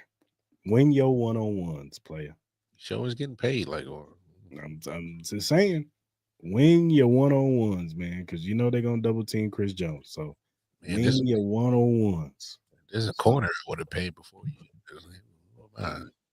It is what it is. But yeah, George Karlaftis, and I'm with you with the guards. I would even say Creed Humphrey, because Creed Humphrey, they're probably gonna ask Creed to double team. They're gonna have to have Creed. We gonna need you to like. I mean, not if they have 5 defensive linemen. You're gonna have to go 1-on-1 at that point. Yeah, because you got left guard's gonna get probably Osa. Kenny Clark's probably gonna go after Creed Humphrey, and then you have your right guard. Yeah, I'm sorry, but Quinnen Williams. So there you go. Yeah. Oh, Jesus. All right, AP, give me a score prediction. You see, this whole thing where he's not that bad of a Cowboys fan, and I get, and I'm not. See, he's falling into that hope cycle. I knew it. 24-20 Dallas. I almost said 27-17. I was like, no, we can't win by 10. Not to Kansas City, but I'll go to 4 point. I'll be more realistic. I still think we can win this game at home because I love what Kansas City's doing now. I think they could still make a run. The one added thing in Dallas's favor right now is they're playing on full emotion. They're playing on full emotion for a fallen brother, Marshawn Nealon. So that's going to be an X factor too. So I agree with that. Yeah, man. I didn't think this was gonna be a tough game coming into this season because I was like, man, Cowboys ain't got no defense, and Jerry Jones said, "Ha, I'm gonna fix it." 28. What happens? Y'all start doubting him, and he's just like, okay, takes a shot. Bet. There you go. 28-24 Chiefs. 28-24 Chiefs. Yeah, that's what I'm gonna rock with that. I'm gonna go 31-27 Chiefs. Ooh, a little bit more offense, huh? Yeah. I think the Cowboys' weapons are good, and I can see Spags not being on no BS, but early I can see and yeah, they get a couple of touchdowns, and then he finally tightens up in the second half, and then they'll kick a field goal or something. Well, the offense will get going on the Chiefs. You know what I'm saying? Like, Chiefs will get a couple stops, but the offense will still roll. So I think Rashee Rice will have a big game this week. I can see a Tyquan Thornton deep touchdown. So I don't know how you feel about Rashee's hammy, because he wasn't on the injury report, so I know he had and I think they said it was more so cramps than it was a hamstring, because when they was after the game, he ran in the locker room. Like, I was like, he looked fine to me. I don't know if X ankles really bother him. I don't know how bad his. Oh no, I think you could tell. You could tell that he's not healthy. Yeah, like he observed every ounce of energy he could on that catch. What's y'all's thoughts on Kelsey this year? He's been okay, but I haven't really seen that. Oh, he's actually Kelsey-esque type performance. Travis Kelce's actually having a way better season than he had last. Last year, yeah, definitely a better season than he did last year for sure. I mean, he's second amongst tight ends in receiving yards this year, behind Trey McBride. So, and the only reason Trey got all that catches because what's her name is out. So they just Trey got all the catches because their quarterback's throwing 59 times a game. That too, but now that Marvin Harrison Jr. has been hurt, they've been spamming the hell out of Trey McBride. They're good. It's good for my fantasy too. But still, yeah, he's been he's second among. I mean, is he going to give you 100 and some yards every game? No, I mean, that's not Trav anymore. But I do think that he's had a little bit more juice to him this year when he does get the ball.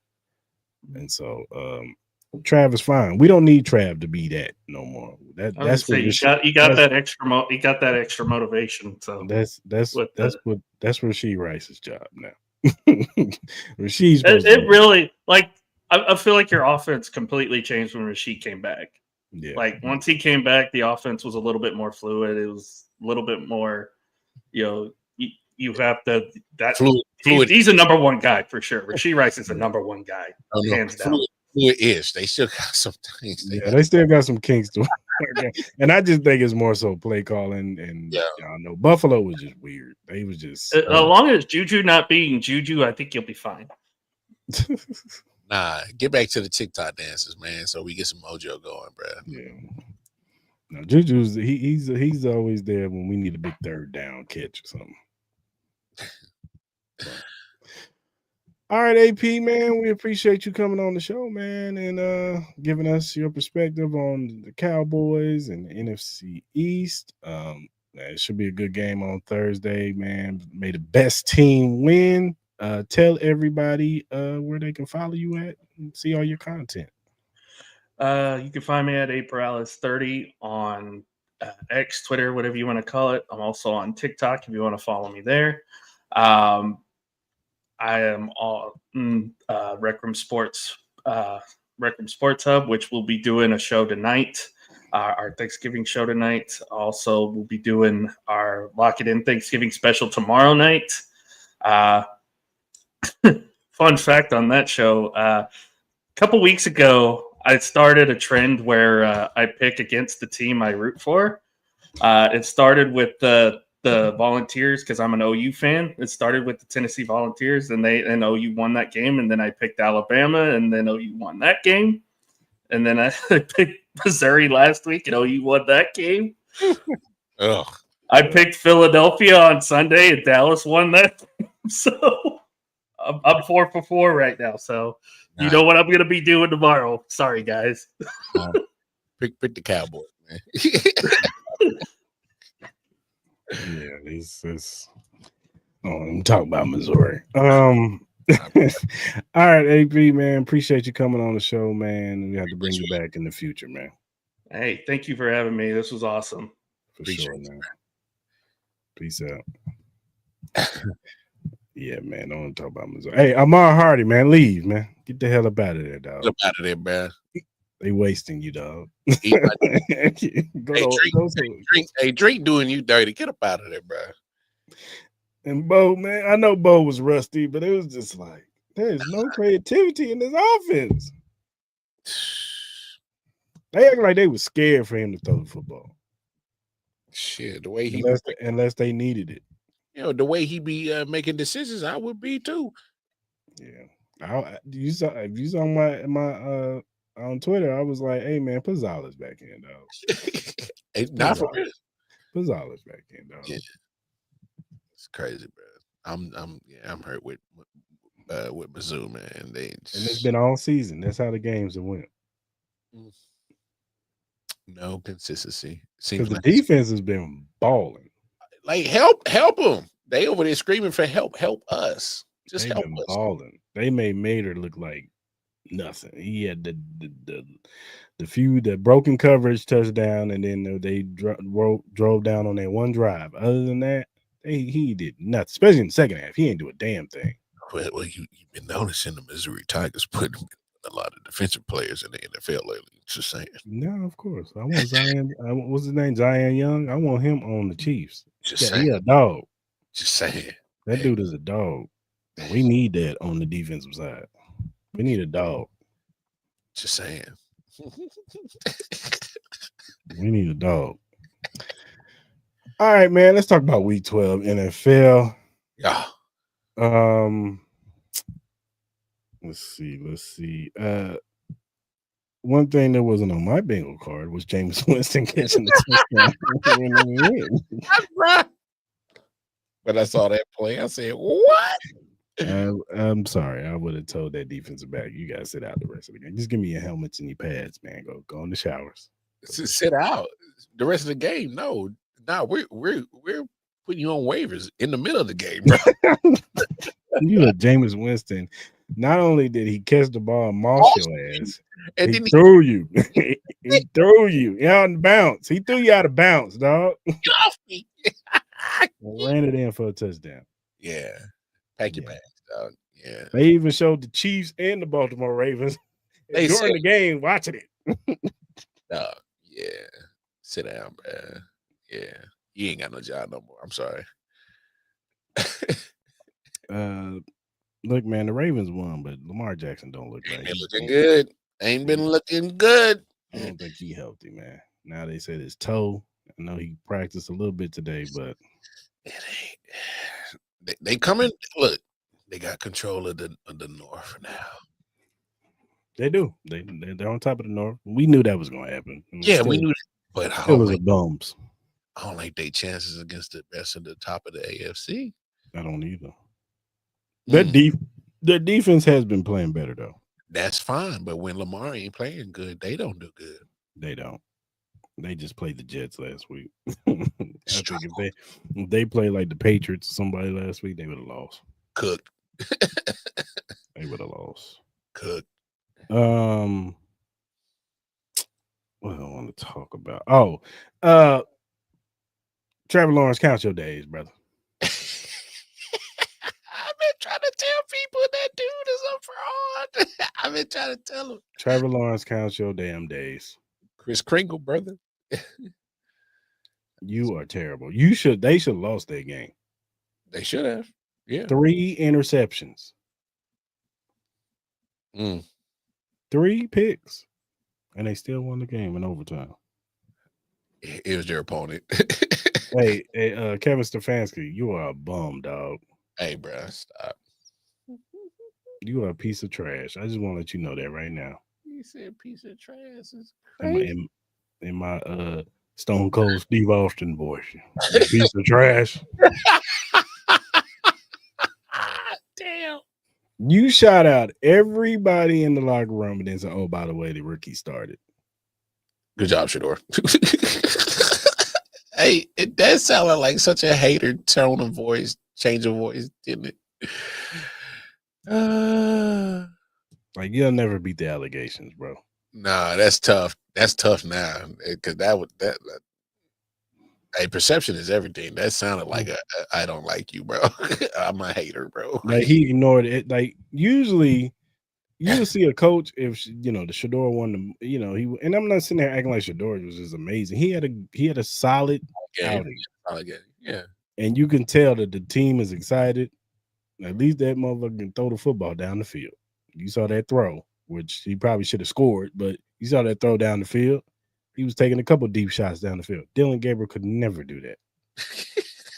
That motherfucker can barely throw it 10 yards down the field, let alone 20, 30, 40 yards down the field. Hey, facts.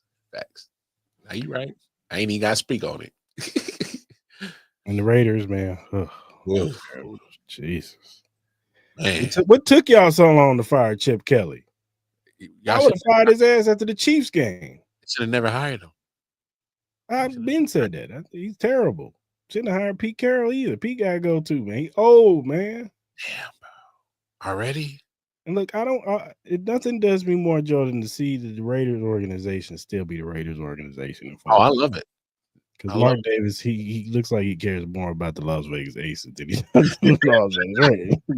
Because they're the ones winning championships right now. You can't invite them back to no more Raiders games no more. Yeah.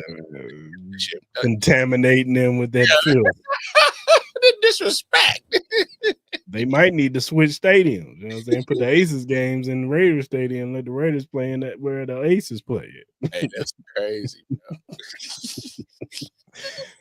They the one paying the rent right now. Them in the opposing team's fan base. Yeah, for real. I can't wait to clip this. Yeah, the Raiders are trash. They're trash. The Rams are the best team in the league right now. They're damn good. Yeah. The Rams are the best team in the league right now. Defense is balling. Matthew Stafford is playing at a MVP level. He's the MVP right now. Yeah. Devontae Adams looks like he can count his second win. They're starting to finally get a report, especially in the red zone. It's like, hey, no. Once they get to the 30, he's getting that out and up. It's a done. He hit him with that footwork. Come on. I ain't seen so many corners be like, oh shit. Old ass nigga. There you go. He gone. Yeah. Ask me. Hey, Vikings. Somebody need to be fired over there. You thought JJ McCarthy was gonna be something. I knew he was gonna be good. He wasn't good in Michigan. They just had a great defense and a great running game. They had a great defense and a great running game, and he made a few throws here and there. Hey, see, I'm gonna be honest. The fact that he's missing so much time in his first 2 years in the NFL and the time that he has played and has not looked good makes it that much worse. And the fact that Sam Darnold is balling, the fact that Daniel Jones is balling, you both had him in the building last year, that makes it that much worse. This is bad. Hey, man. Free Jettis, man. Let him come on. Let him come on and get some ribs in KC, bro. We ain't got the money to pay Jettis. I would love it. There's some cats I wouldn't hesitate to give up right now. Come on. Hey, man. Xavier Worthy, we love you, man. Hey, I love you, brother. I love you, brother. But you might have to go to the Vikings, though. Yeah. It's similar to Kansas City, just a little bit colder, bro. Just a little bit colder. I mean, unless, Hey, they got a big ass mall out there, bro. I'm willing to keep you around because, Hey, bro. I ain't gonna say it. Hey, dog, I ship George Karlaftis in a heartbeat up there. Oh, what? Make him pack his bags, dog. Give him X and George. Maybe a draft pick. Nah, I ain't getting no draft pick.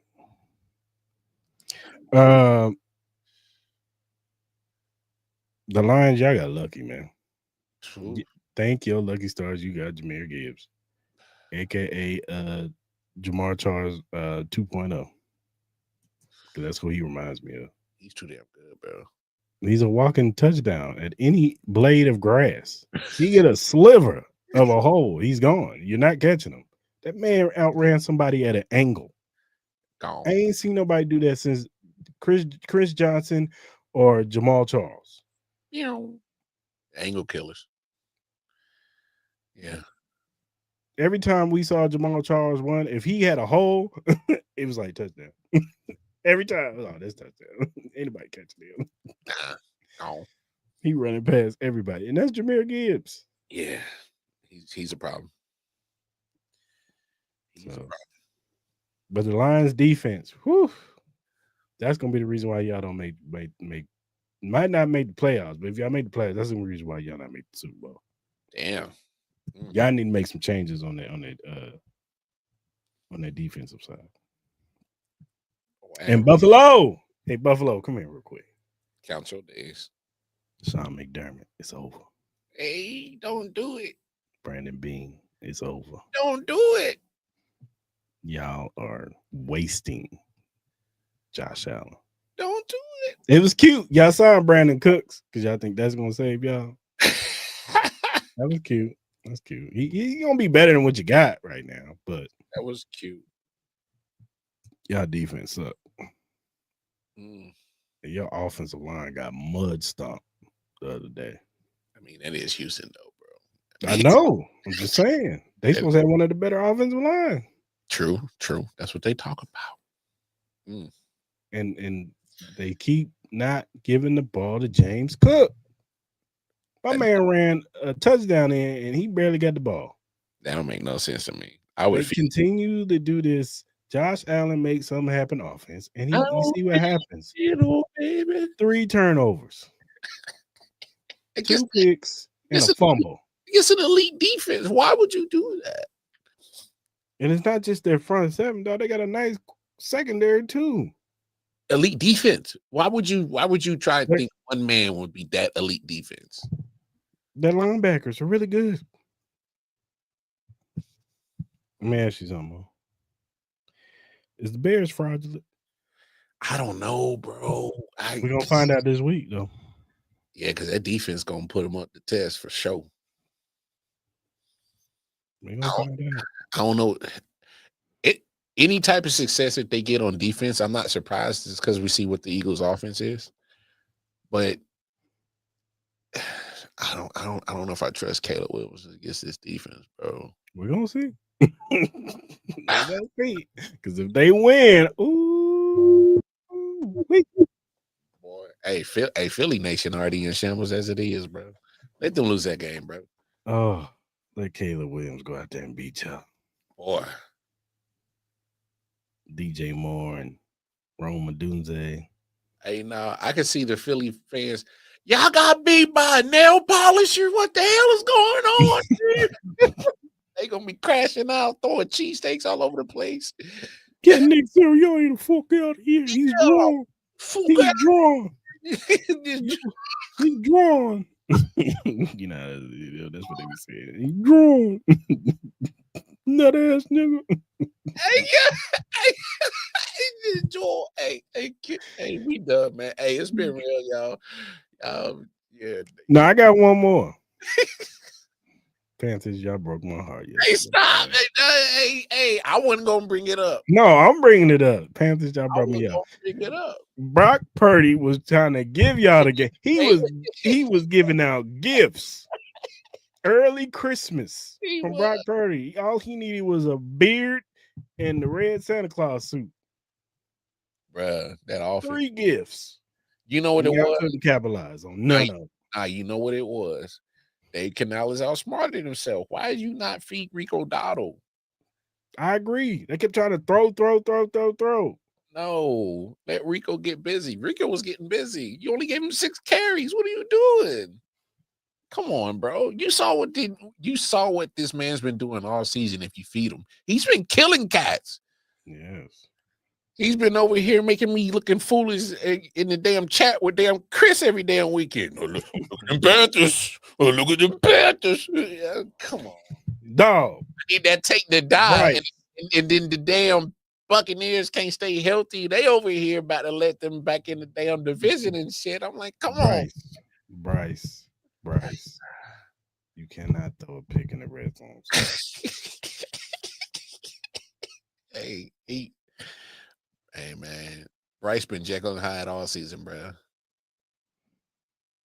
I told y'all 49ers don't pay that man, bro. I told y'all don't pay Brock Purdy. You make his ass prove it one more year. Where you gonna go? He ain't going nowhere. I would have made him prove it one more year. And you see the results. This man throwing more picks than ever. Bad picks, too. Like, just throwing it right at the DB. He should have thrown a 4th one. Yeah, he wasn't good. He wasn't good. Y'all lucky. Thank the Lord that you got CMC. Damn, Mac Jones would kind of look better in that offense than him. That Mac Jones was looking better in that offense than Brock. I agree, but whatever. Somebody told me I was crazy. So I mean, for financial reasons, I understand why you put him back in the game. Who gonna be a Falcon, Mark? But Mac Jones was looking more efficient in that offense. Though. Just saying. All I'm saying, man, is look, I wouldn't pay him. No, I'm with you. He was Mr. Irrelevant. No, you need to make me relevant on your game and make sure that you're gonna earn this money that I'm about to give you at the quarterback position, bro. Yeah, he was not good. I'd make you earn it in the way of your playing and your durability, because that's both been the problem. Been hurt too. Yeah, you right. Just being honest. Yeah, he got hurt his first year he played. That's why they lost the NFC Championship game. Hello. And then he got hurt this year. Hello. I think he was hurt a little bit last year too. Hello. But yeah, I wouldn't have paid him that money. I'm sorry. And in Kyle Shanahan's system, it looked like he could just plug and play a quarterback in that system. But I digress. Just think your lucky stars, you got CMC. And it looked like Brandon Ayuk about to be gone. So, all right, man. Before we get out of here, Mark, we'll do something a little different. We got two things. First thing, who's your players of the game? Oh man, low key on defense. I know it ain't gonna show up, but for me, he was noticeable, man. I love what Brian Cook did on defense. That man was flying, and definitely did his part.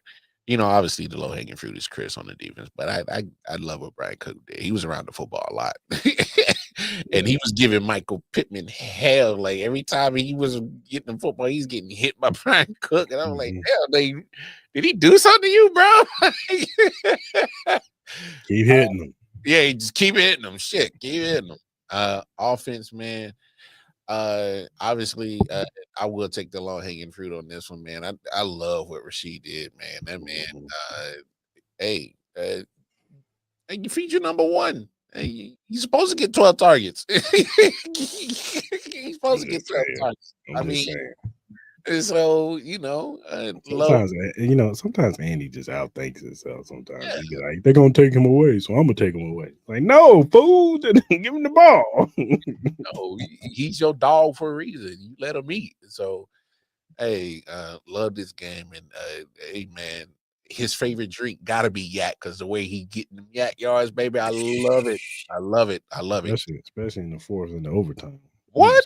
He was killing. Come on, man. Hey, give me more yak yards from Rashid. Yeah, Zaire Franklin, you was getting your ass kicked. Cook. Hey, yeah. So that's players of the game for sure. On defense, I'm gonna give it to Cris. I got to, man, because he's getting a lot of hate this season. So I'm gonna give him his flowers and show him some love, man. He was instrumental in that defense, especially on that last stance.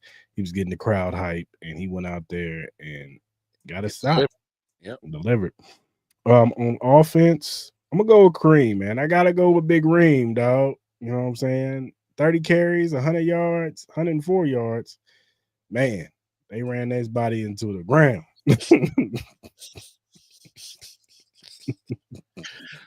And even after the fumble, he came back, scored a touchdown. Yeah, he was very instrumental in why this offense started getting it together, especially in the fourth and the overtime. So, shout out to Big Ring, man. No doubt.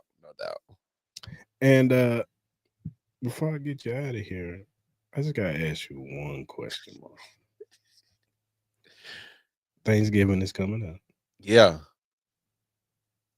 What is something that Mar gotta have on his plate on Thanksgiving? Hey, gotta have them grains, baby. Gotta have them grains.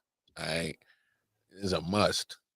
You can use whatever kind of smoked meat you want, but it gotta have some of that smoked meat in that thing. I use smoked turkey necks. That's what I use. You know, I ain't use ham hocks or fatback and forever. So that ain't my stilo no more. I'm trying to leave it slim and trim now, but yeah, man, gotta have that, man. I will say this: I didn't eat so much turkey growing up in all my life, you know, and ham. You know, Christmas was the turkey. I'm sorry, Thanksgiving was the turkey. Christmas was the ham. I don't do it no more, man. I just keep it real soul food, man. I do the pot roast, fried chicken, the fried catfish. So those are three meats I do. Yeah, man. But gotta have them collard greens, dog. Yeah, I'm with you. I gotta have some collard greens, but not to say I don't eat other people, but it's got to be my dad's. If I got a choice, it's got to be my pops. Yeah, my pops collard greens is A1. I gotta have some mac and cheese on my shit. Oh yeah, I gotta have some potatoes, mashed potatoes. I gotta have some mashed potatoes, yams, candy yams. I gotta have some candy yams, please. Yams. And I'm a ham person. Turkey is cool. It's gotta be dark meat because it's a little juicier. But I'd rather have ham than turkey. But if you got ham, I like a good ham. I do like a good ham. You know what I'm saying? Now, dessert wise, Mm. I like me a little peach cobb, pecan pie, apple pie, I got the apple pie and I got the sweet potato pie. sweet potato pie. Yeah. Most def. I'm doing a bread pudding this year. Yeah, I love some bread pudding. That should be slapping. So yeah. Broncos on top. You can't even spell Broncos right, player. You ain't spell Broncos right. Brocos. Yeah. Won't you brocos? Yeah, y'all are some broke hoes. Yeah, some brocos. Can't even spell. We'll see y'all in Kansas City in a few weeks. We'll see y'all Christmas. Yeah. We'll see y'all on Christmas. Yeah. Nah, it's cool. Hey, Broncos is cool. You know, y'all got a nice little defense, but y'all still ain't got no quarterback. But it's all good. It's all gravy. But yeah, that's what I gotta have for Thanksgiving. For sure. All right, man, we're gonna land this thing. Yeah. Remember, people,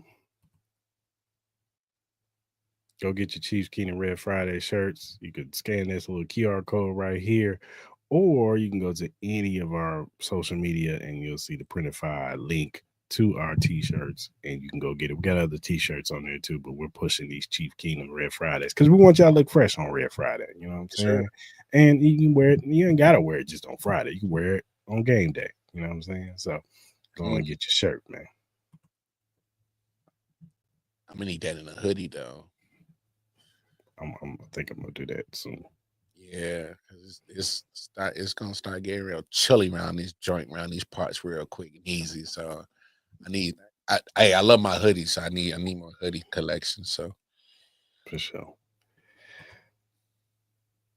Whatever streaming platform you use to listen to your podcast, we are available on Spotify, Apple, Google, Amazon Music, iHeartRadio.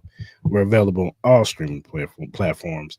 Also, if you're a first time watcher on YouTube, hit that like button, that subscribe button, that notification button. So when we go live on Tuesdays at 5:30 Central Standard Time, jump in the live with us. You can talk about these Chief topics or football topics with us. We want to hear from you, just like how Mark was with us.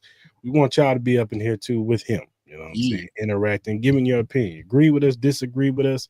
Hey, come in. Even if you're a fan of another team, we welcome you. You know what I'm saying? Because at the end of the day, this is NFL talk. You know what I'm saying? It's football talk. You can't even spell your team right. We still embrace you. We still embrace you. Because I old Cris would have banned your ass for not spelling your team right. I ain't gonna do that. It's an equal opportunity up in here, man. So no, but yeah, man, go ahead and subscribe to the channel. And whatever social media platform you use, whether it be X, Instagram, TikTok, Threads, Facebook, whatever you use, we are available at AH Chief Podcast.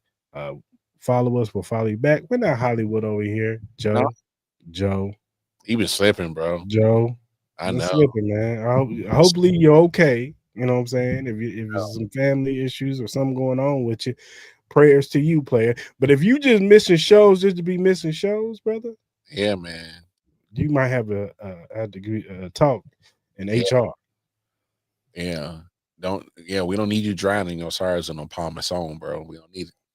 Yeah, man. So, but yeah, we're not Hollywood, we're Hollywood over here, which means that we some good guys. But talk to us nice. Talk to us nice. That's all we ask. If you have critiques, feedback, or if you have a question or a topic that's Chiefs related or NFL related, and we like said topic or question, we will bring it up. We will shout you out because we want to show love to those who show love to us. So go ahead and hit us up via DM, email, or our mentions.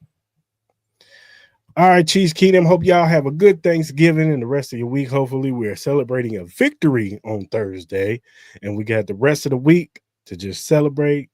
You know what I'm saying? Sunday, you can just chill, watch all the games, you're stress free. You know what I'm saying? Unlike this past Sunday, it was, your blood pressure ain't all high, whatever.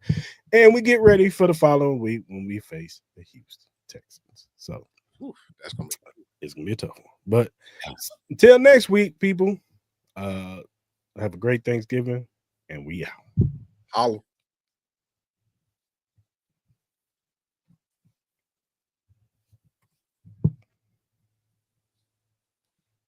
broke hoes.